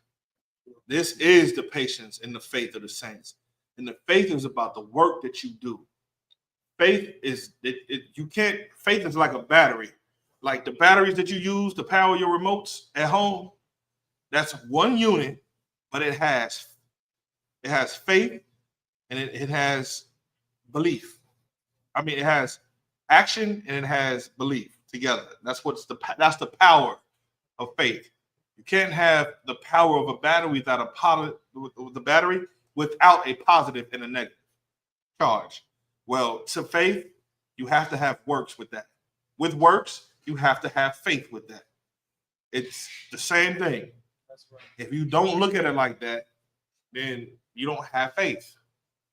And if you have faith, you believe in something, but you don't work in it, then you don't have faith. So you can have works, but if you don't have faith in what you're working for or believe what you're working towards, then it's stupid. I'll give you an example. When I was young, I played basketball just to play basketball. It was fun. I didn't believe that I could be the best in the planet, even though I had the potential to do it. I didn't believe it. I just played basketball because I was just playing basketball. So I had the works of it. Oh, I'd work you on the court. Don't even twit. Hey, yeah, don't. All that. You see that? That was, you was crossed over right there. You didn't even see it. Done. I'm gone. I'm out of there. You understand? Dude, it did with that hezzy. Yeah. I hit you with that hezzy. I had a crazy hezzy. back then. You shake out your shit and I hit you with that, you gone. You fall like boom. And then I shoot the ball, and a lot of times I'd hit. You understand? What if I would have believed like LeBron James believed? Like when LeBron James believed, he believed that he would be better than Michael Jordan. In his mind, I'm going to be the number one talked about and loved greatest basketball NBA player ever to touch a basketball. That was LeBron James. So not only did he have the game, he was cold, he worked on it just like I did. I didn't believe that I was going to be, I thought I would never get out the hood. I'm going to just keep it real with you. I felt like there was nothing I could do to get out the hood. Nothing. I was in the bowels of America. I didn't even think. I thought the only way it was up was down. That's all I thought. LeBron James said, I'm going to be the best NBA player that ever graced this basketball, and I believe it. And I'm going to work towards it. And it would have never happened if he just wanted to play basketball without believing that he was going to be the best ever to play basketball. Because he was good enough to get drafted, but if he didn't have that in his mind, like I'm going to be the best ever, he would never be a talk of your conversation right now. He'd be just like everybody else who you forgot. Darius Miles. Give me some more. Yeah, you don't know because you fucking forgot him. You don't forget about LeBron James, though, can you? That's what he believed in. You got to do that. This is what you got to do here in the work of the Lord. You have to have that here, or they're just gonna be like, "Hey, what was that brother, man, that taught that class 6 years ago?" Doesn't matter because he didn't believe. Where is he at? He's in Sakari. Fucking sucker. Go ahead, read the scripture. I know I'm gonna get a call about this language. It's a lot. Go ahead. I pray the general ain't watching me teach this class. Go ahead. Don't nobody tell on me either. You tell on me, I'm gonna find out. I'm playing. We're gonna do the tyrant. I can't wait till y'all see the tyrant joint, man. When y'all see this tyrant skit, man, y'all gonna be like, man, they tripping.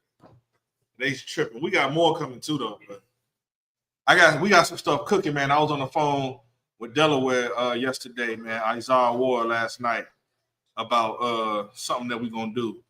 Man, when we get down to it, it's on. Like, brother, it's gonna be insane. But go ahead. I'm sorry. Where were we at with this? Jeremiah chapter 18, verse 8. 18, verse 8. Let me get up there with you. All right, go ahead.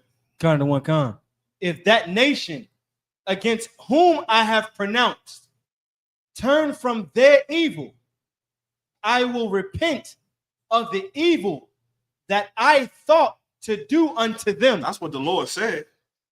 If white people want God to not send a military that'll just appear.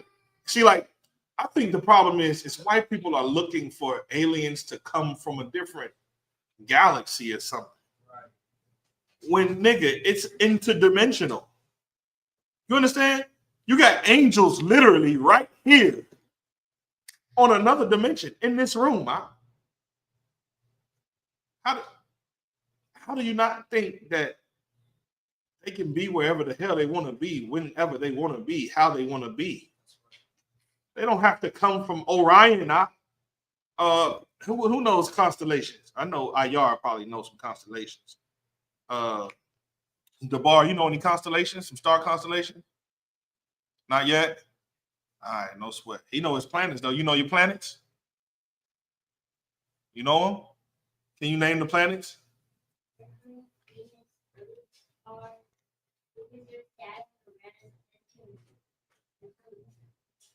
Give him a hand. That's my boy. You understand? Now listen. If you think that let's say you had on glasses. These glasses right here. If I put these on my face, I can see things that my eyes can't see right now. right? What if I put my glasses on, and when I do, boom, I see nothing but angels in this room. I see one behind you like this with a sword.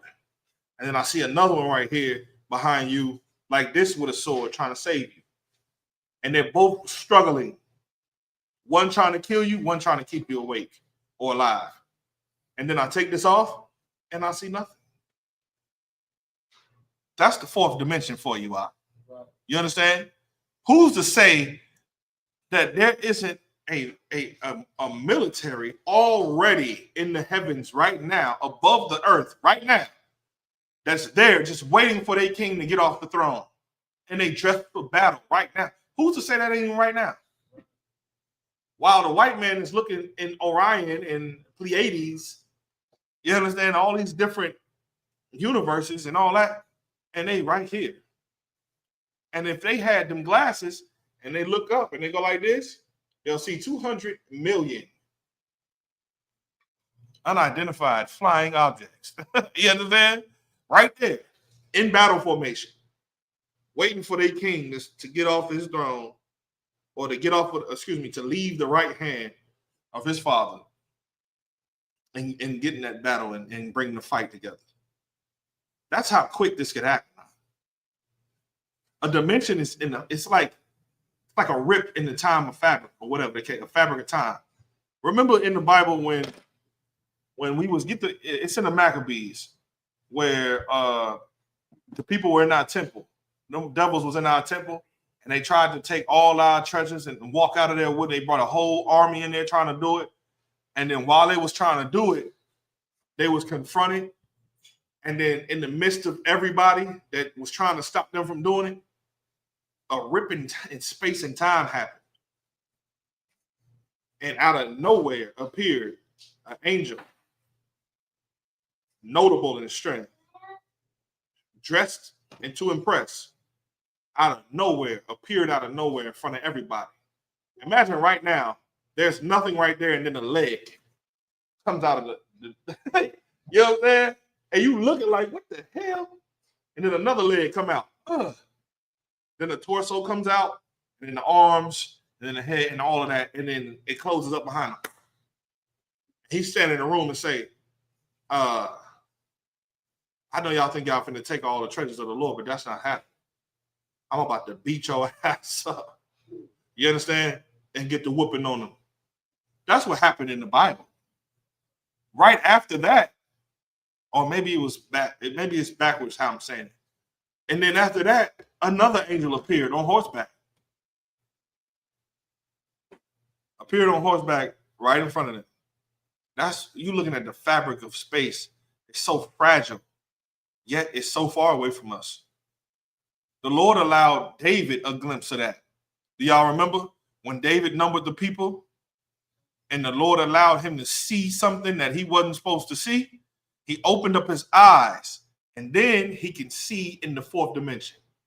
When he looked in the fourth dimension over the city, he saw an angel swinging a sword. Every time that angel swung a sword, whoa, people died. Whoa, people died. Whoa, people died in the fourth dimension. Here's another one, y'all. Remember when the cat was trying to ride the donkey, but the path was blocked by the angel, but so the donkey was like, nah, I ain't doing it. Y'all remember that story? What it was with Balaam?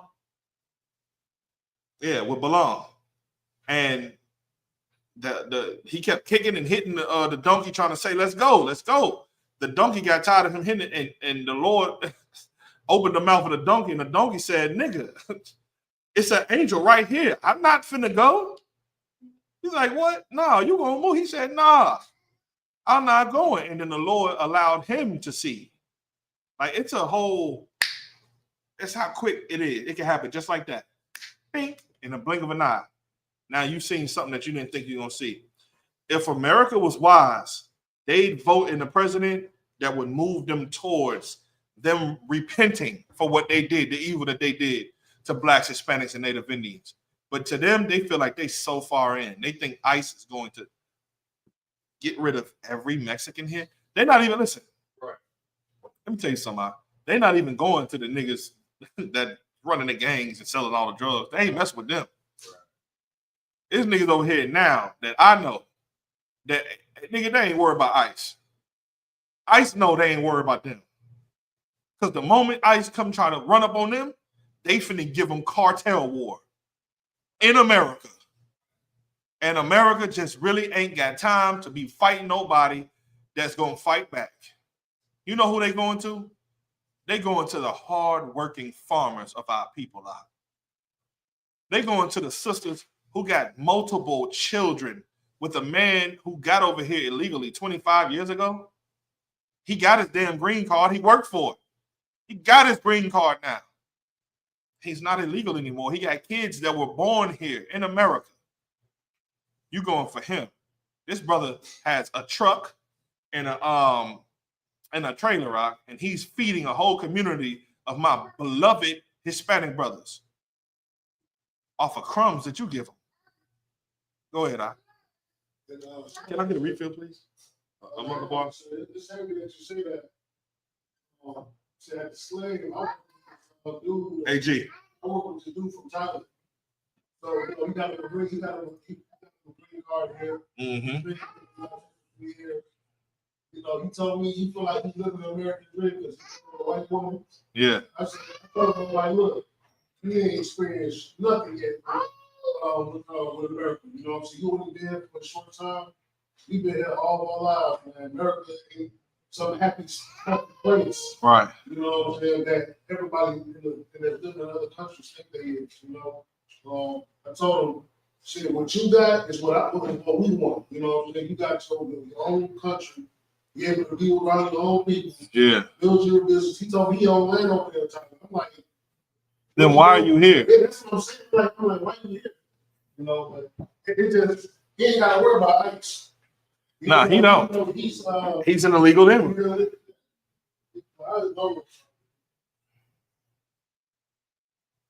He's an illegal. Yeah, I don't know about illegal. If he got a green card, I don't know if he makes him still illegal. It's Mexicans with green cards, people from Guatemala, Panama with green cards, people from Honduras with green cards right now in America, and they scared, nigga. Yeah. You understand? They working hard with green cards. Somebody help me out. You tell me I'm lying. I know some brothers right now that know they got green cards and they still horrified out here in Milwaukee right now with green cards and are terrified. Go ahead, priest. No, sir. I mean, there's already people with American paperwork that have been arrested and taken to facilities. You know what I'm saying? And they're telling them too, like, I got my ID. Look, they don't care. I ain't hearing that. Yeah, Give him a hand. They want to put that fear on them because they know that's scary. Give him a hand. If you thought this was about finding illegal aliens or immigrants in America and all that, that's not what this is about. This is about oppressing the Lord's people out even more and displacing more families. They just found a more craftier way and sophisticated way to do it. And here's what I got to say to all my niggas in America who think that this is not going to touch you. You're an idiot. You're what you call a dumb, drug-induced child. You don't have a clue. Well, you're oblivious, like General Muhammad used to say to General Mayak about brothers who always messing up. He's oblivious, Mayak. He's oblivious. You're oblivious. You don't know that they don't see no difference. They just tell you that they think there's a difference because that's the rhetoric that they have to use. That's the witchcraft that they got to use to keep you asleep and not knowing that those Latinos is your brothers. That's the rhetoric that they use for you. But when they sit down at dinner, they know there is no difference between you and them Latino brothers. Your dumb ass think that. So if they can take fighting men who would go from being farmers and have something to fight for in morality, if they can get them out of the country first, they don't listen. The drug dealers ain't no problem. The drug dealers are helping America, not hurting America. It's the farming Latinos. It's the working family men of our Latino brothers and sisters, the population. That's who they are afraid of. Because if those brothers would know the truth like I know it. Those sisters would know the truth like I know it. Those will be fighting men and a potential army that they're afraid of. And wait, there's niggas who feel like that too, that are working men who are fathers and love their people. Oh no, we can't have that. There's no way we can have just the potential threat of Latino brothers who love their family to wake up and to gravitate with black brothers, and for the native Indians of the same like to do the same. And these people ain't on drugs. These people don't deal in drugs. They're not criminals. They're family men who have something to protect. That's America's biggest threat. Even though we're beat down to a pulp. What are you worrying about us for? You giving my brothers $2 a day for working on a farm doing shit that machines can't even do. What kind of threat are we? Why are we even that? Because the potential of it is great. Mind you, brother, you ain't got to believe the Bible. I don't give it. There's so many niggas in the ghetto right now, man. The Bible ain't, I don't believe that. You believe the Bible? You crazy, dog. You believe the Bible. Let me tell you who believes the Bible. White people. White people believe the Bible. Like, you think they don't, they do. And all they got to do is read the Bible and see that, damn, if there's a just God, we're about to have to pay for what we're doing to his people. Now, why do I got to fight with Israelites to tell them that they Israelites and now I'm your enemy? You're an idiot.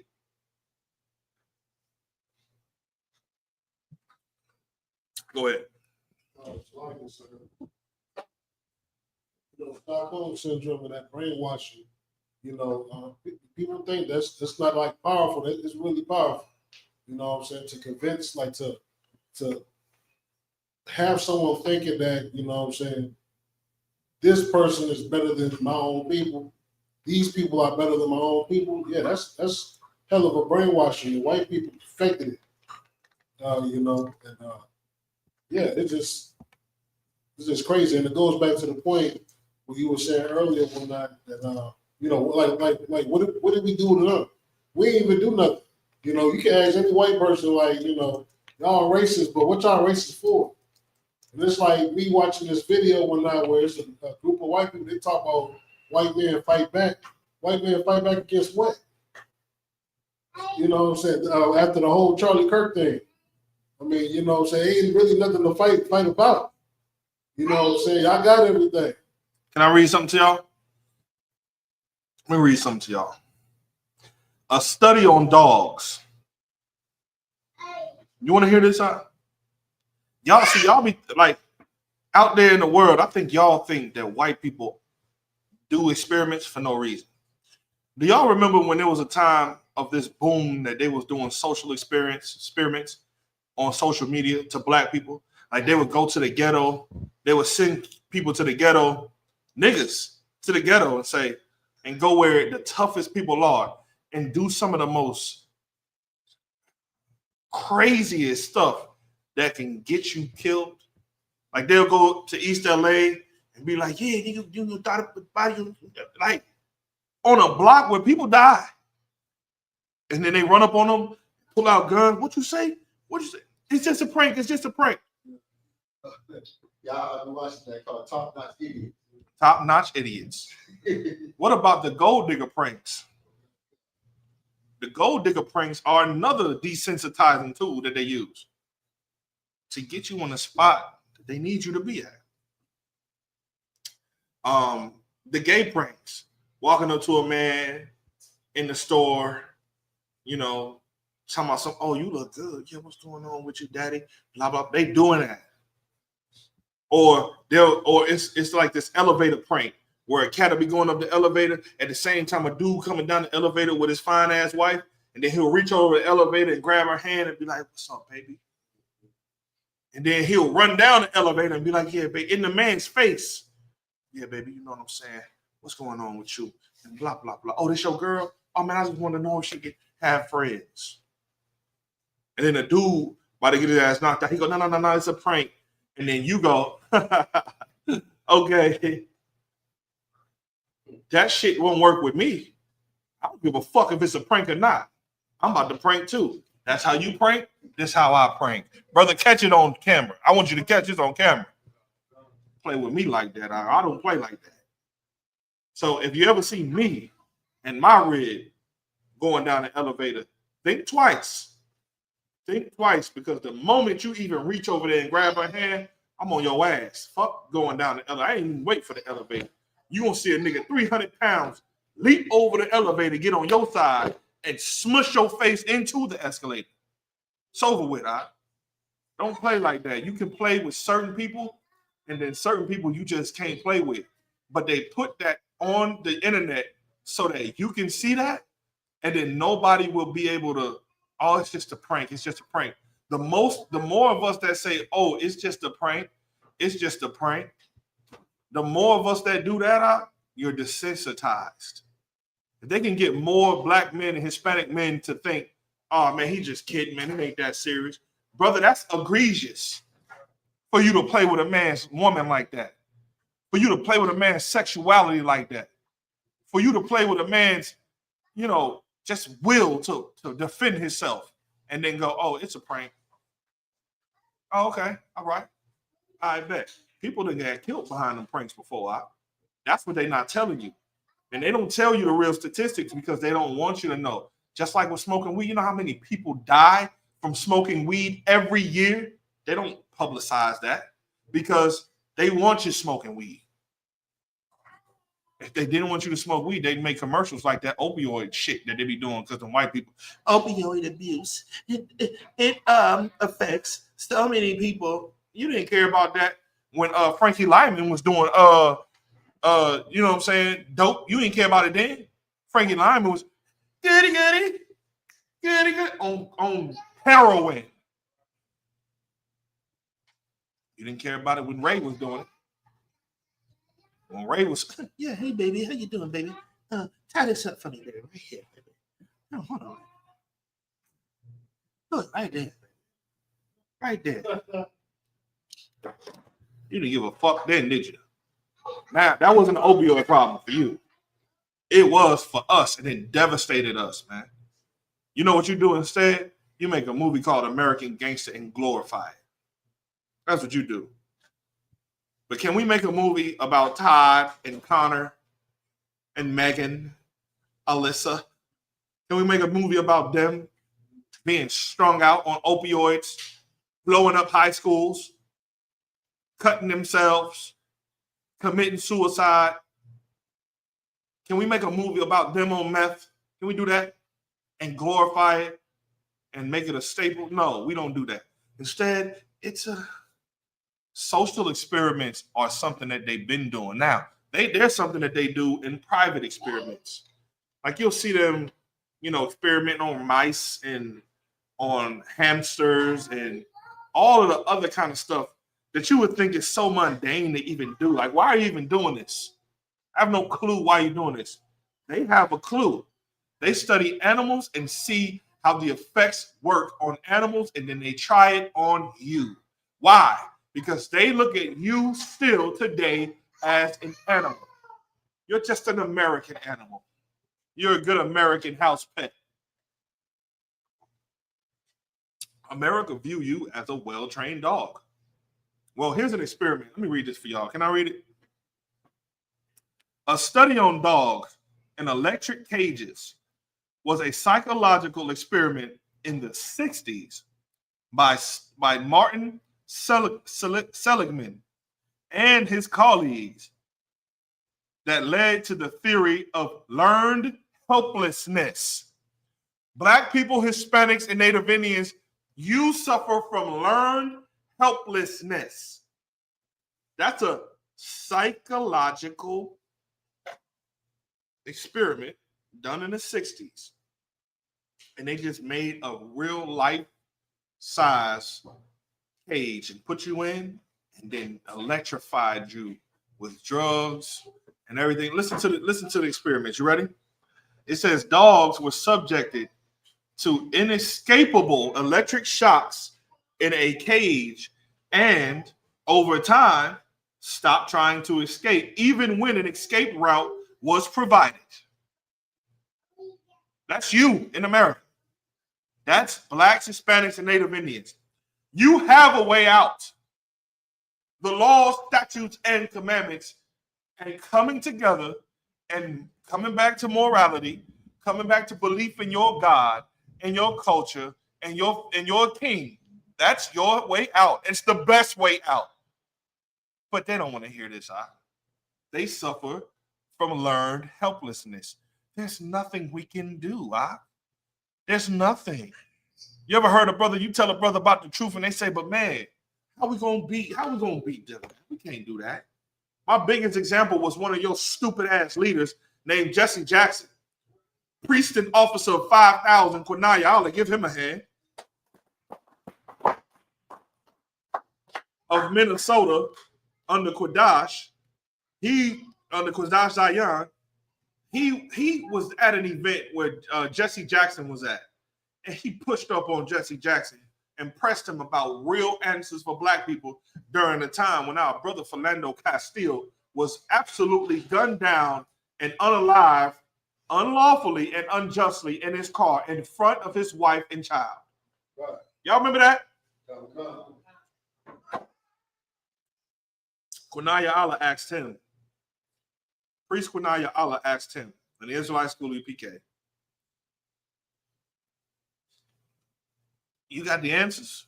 Like, what we should do is we should leave America. Like, we should leave America, our minds, our body, and our spirit. First, let's leave America here. He goes, he was trembling when he did it. Where we gonna go? It was like a slave movie.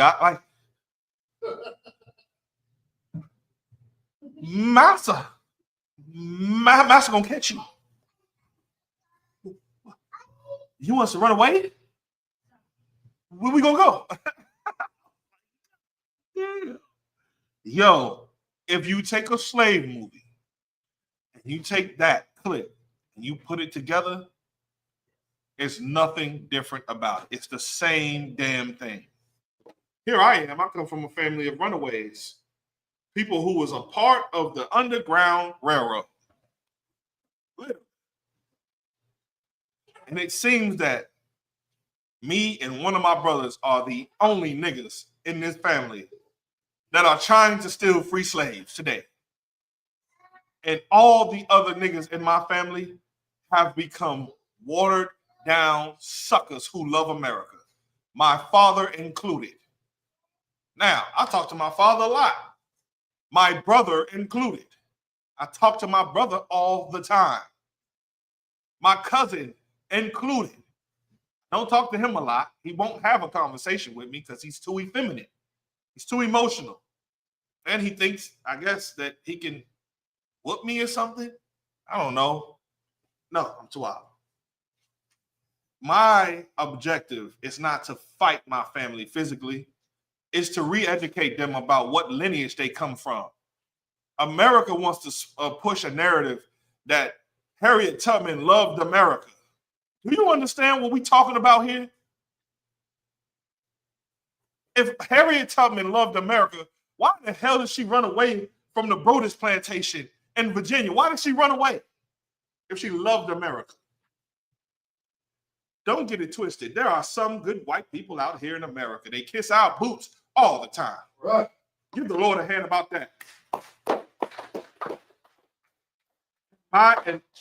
In my beliefs, if a white person will not get on their knees and bow their face toward the earth and then kiss the boots of every man at camp, they hate black people. That's a fact. And if you don't see it like that, then you suffer from learned helplessness.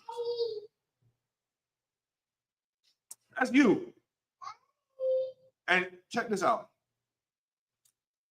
Even though America wants to paint a picture of Harriet Tubman as being this I love America female, she did it not. And I don't need it. And just like her, if only I would have freed more slaves if only they knew that they were slaves. Our people have learned helplessness. We have a way out. we won't take it. Let me read the rest of it. It says, this research demonstrated that repeated exposure to uncontrollable adversive stimuli can cause motivational, cognitive, and emotional deficits, including a failure to initiate escape or response.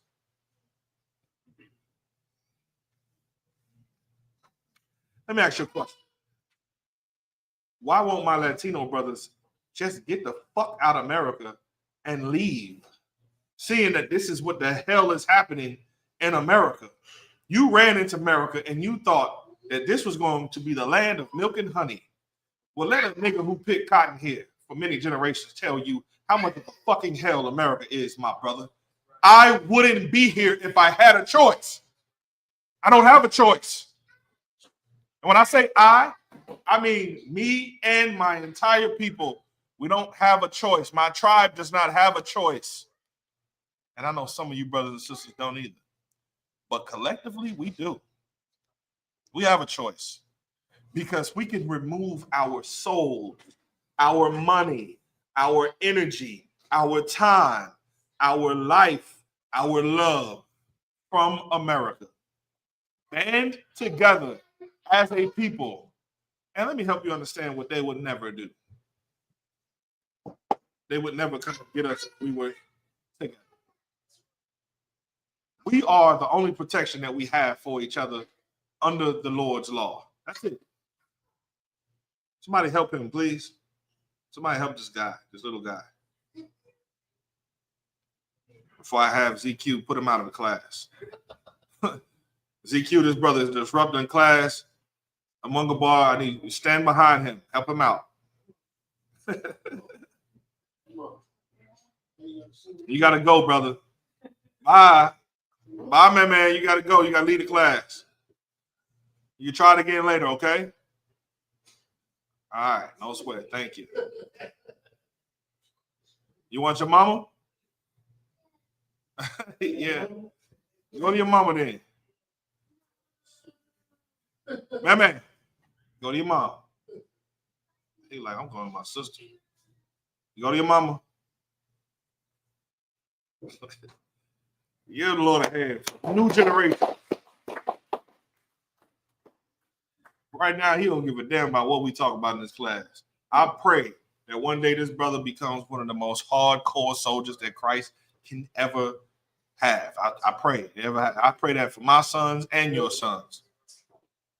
So, with that being said, Love you, sir. Go ahead. Real quick, if we have time, I'm not sure if we do or not. Can we read Psalms 9 and 19, Baba Kashab? Come on, we can do that. Let me just read this. I will read that, and then we'll get up out of here. All right. Details of the study is this. Setup. Dogs were placed in a cage with a floor that could deliver electric shocks, inescapable shocks. The dogs were repeatedly exposed to shocks that they could not control or escape from. First of all, do you understand what type of diabolical piece of shit you got to be to do this to a life form that the Lord created? How heartless you got to be? And if they don't do this to dogs, believe me, whatever they wrote about in slavery about us was true. It's true. And whatever you think they're doing to our Latino brothers right now is true. And did you forget about all of them thousands of people, tens of thousands of people that were locked in the cages out there that was coming from the boy? Y'all, how many people was it that came and we don't even know where the hell they are now? About 80,000? About 80,000, but they also made another report, maybe like less than a month ago, that this year there's 1,000 something children missing. Come on, man. This is who you're dealing with. You're dealing with a creature. That's who you're dealing with, not a man, not a man with compassion. You're dealing with a straight beast. It says this, the behavioral change is this. After a period of attempted escapes, the dogs would eventually stop reacting to the shocks, exhibiting signs of giving up. This is you in America. We have given up. We've given up. It says the experiment's conclusion.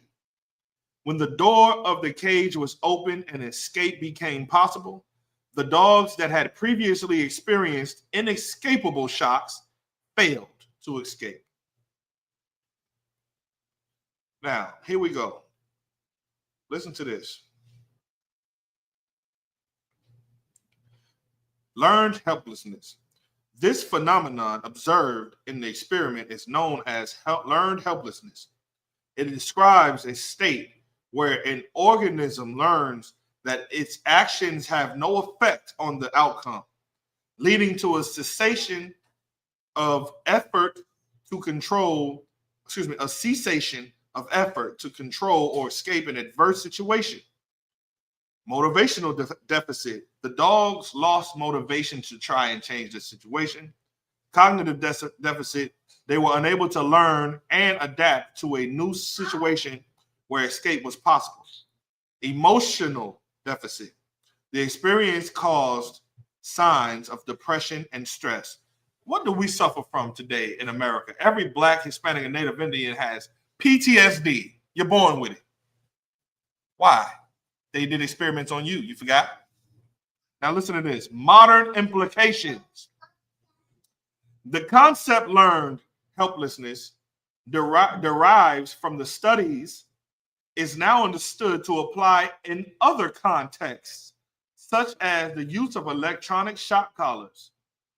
Many ethical organizations and experts advise against the use of these devices due to the stress, pain, and fear they can inflict on dogs, potentially leading to similar behavioral shutdowns and inappropriate, aggressive, or anxious responses.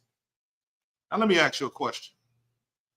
If they know that this is how dogs will be, if you shock dogs, they're afraid of similar behavioral shutdown and inappropriate, aggressive, and anxious responses.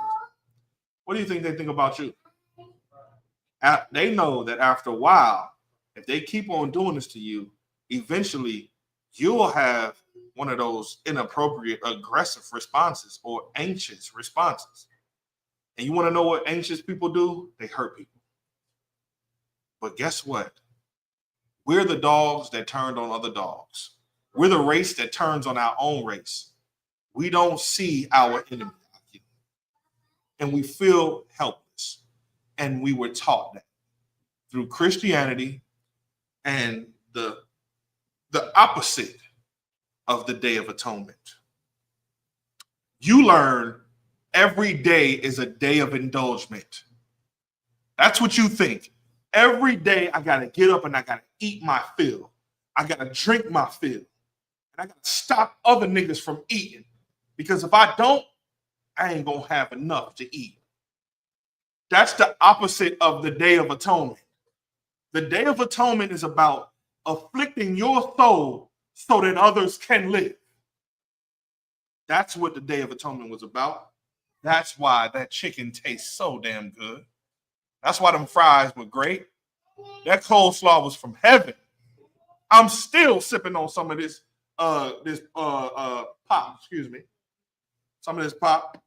And that's why I'm happy to have shared it with you brothers and sisters in this room. Give yourselves a hand up. Get that scripture. Turn to one con. So it's the book of Psalms, chapter 9,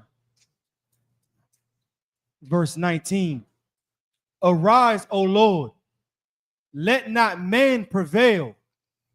Let the heathen be judged in thy sight. Good night. And that's what my prayers are. Let not this man prevail over us. And listen, I don't give a damn how much you teach somebody to have helplessness in the Israelite School of Universal and Practical Knowledge under Commander General Yohana.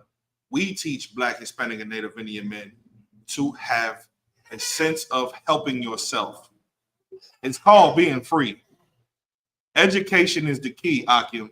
If education was the key to put you in this cage that you think you can't escape, then education is also the key to get you out of this place where you think that you can't leave. I'm telling you right now, you can leave this place and you can still be alive and well when you do it. If you want the answers to how to get the hell out of the cage, Commanding General Yohana has those answers. Coming to a school near you, or don't. Be one of them stupid ass dogs in a cage that love America. And then that way I could just open up the cage and I don't have to worry about you leaving at all.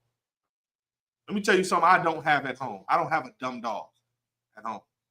My dog will bark and bite your ass. You understand? And she always has a wild side. Don't get it twisted. She just snapped the damn cord today. I'm talking about a metal cable.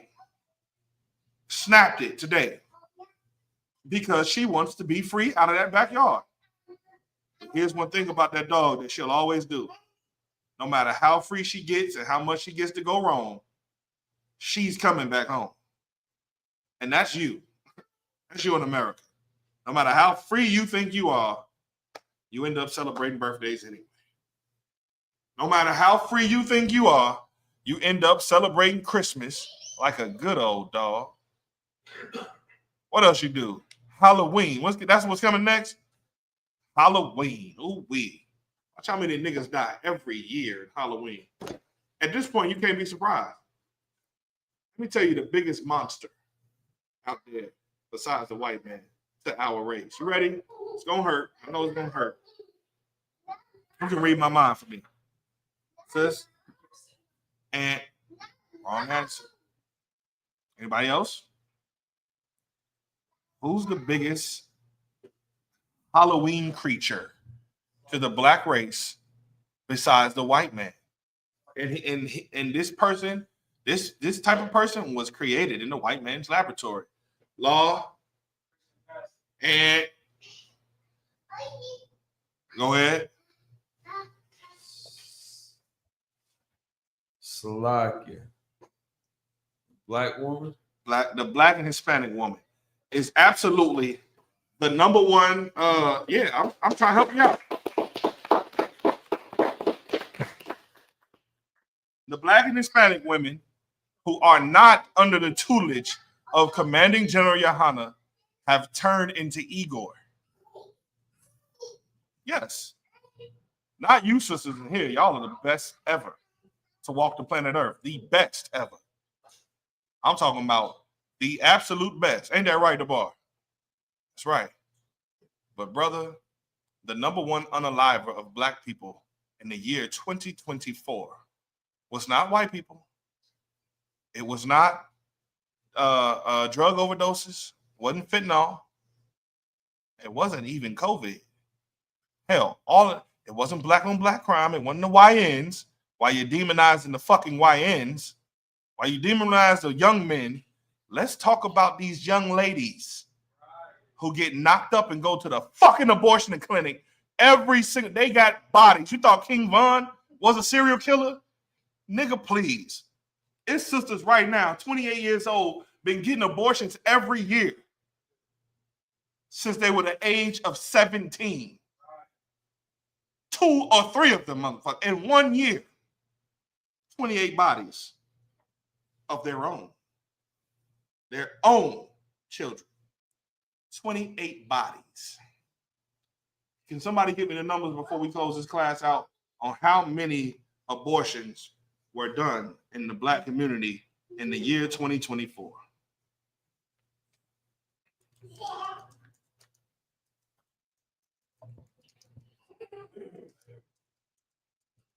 Can I make a guess on one? Yeah, so you can make a guess. Hold on one second. Hold on one second, Lacombe. I want to say about 300,000 plus. In 2024? Go ahead. In 2024, an estimated 1.14 million abortions were performed in the United States alone. Okay. Give me the rate for black women.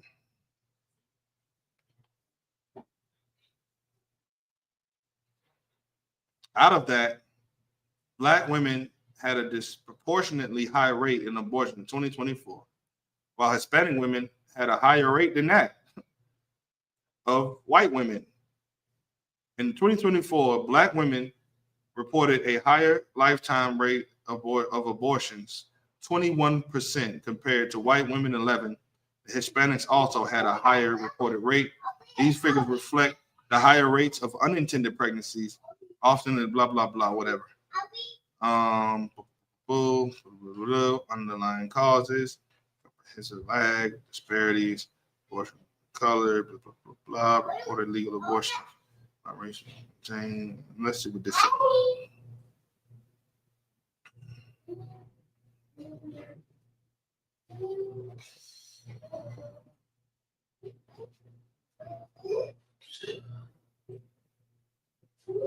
Godly. Godly.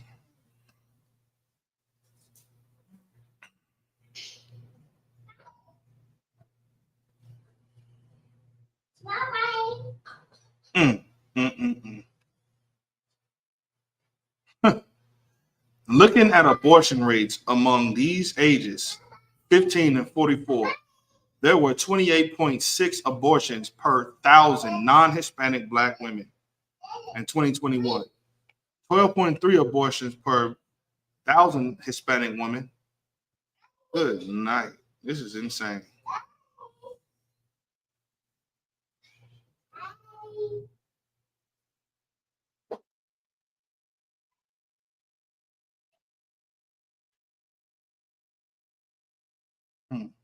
Okay. All right, now watch this. Here's how you do it.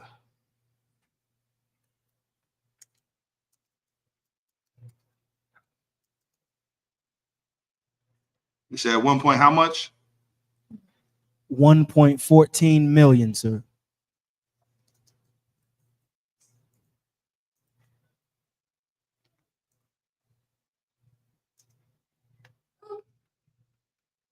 How much did you say, IR? He closer to it. Now that's just with Black women alone. Now let me combine Hispanic women. So that's 240 right now.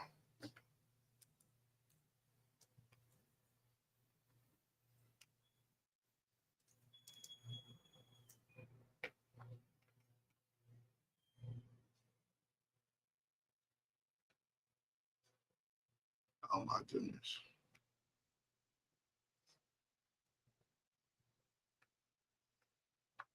$500,000 abortions.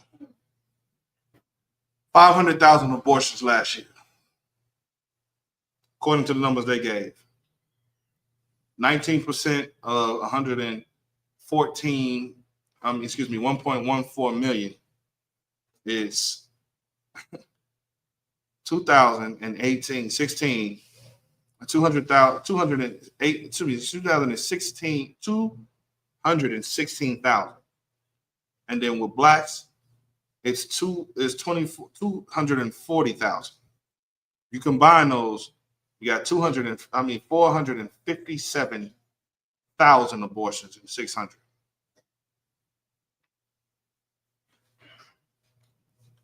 Ain't nobody killing us like us.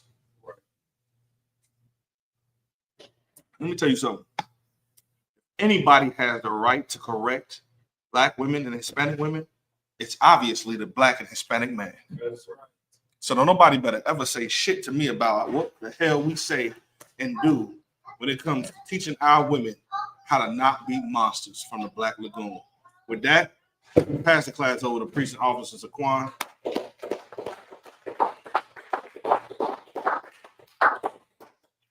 I wanted to say Zaquan Matabak. I ain't gonna do that because Kawan Matabak gonna call me and be like, "Slocky, Cal." Well, man, that's my brother right there, man.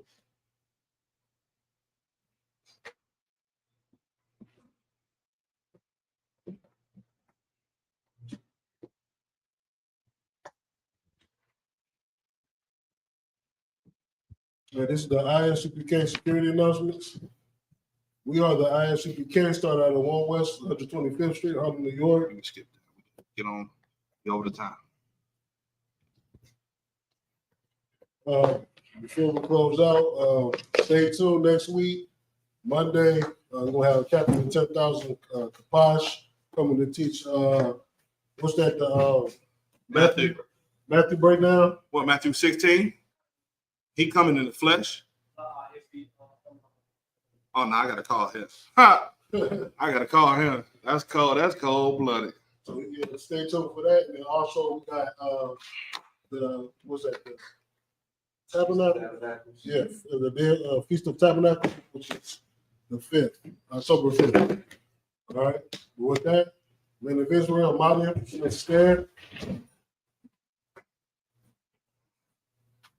We're going to do a ready salute to the teacher. Men of Israel, Madia, Madia Shabbat, Madia, Barak, Yahweh Bashiach Shabrak Thumb. Elmtai, Sar. You want to turn the face to Agwathian? Agwathian, Madia, Shemi stand. Men of Israel, Madia, Madia Shabbat, Madia, Barak, Yahweh Shamar Alatham Bashiach. Elmtai, class dismissed.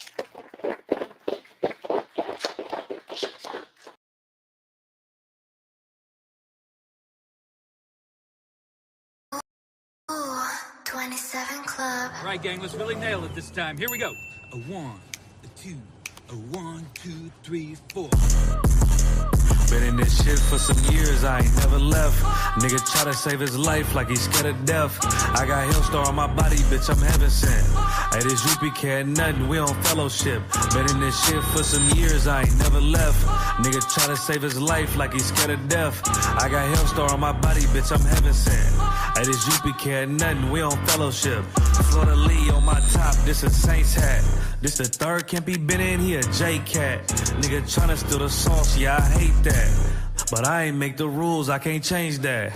New bottle, new wine, yeah, I can't crack.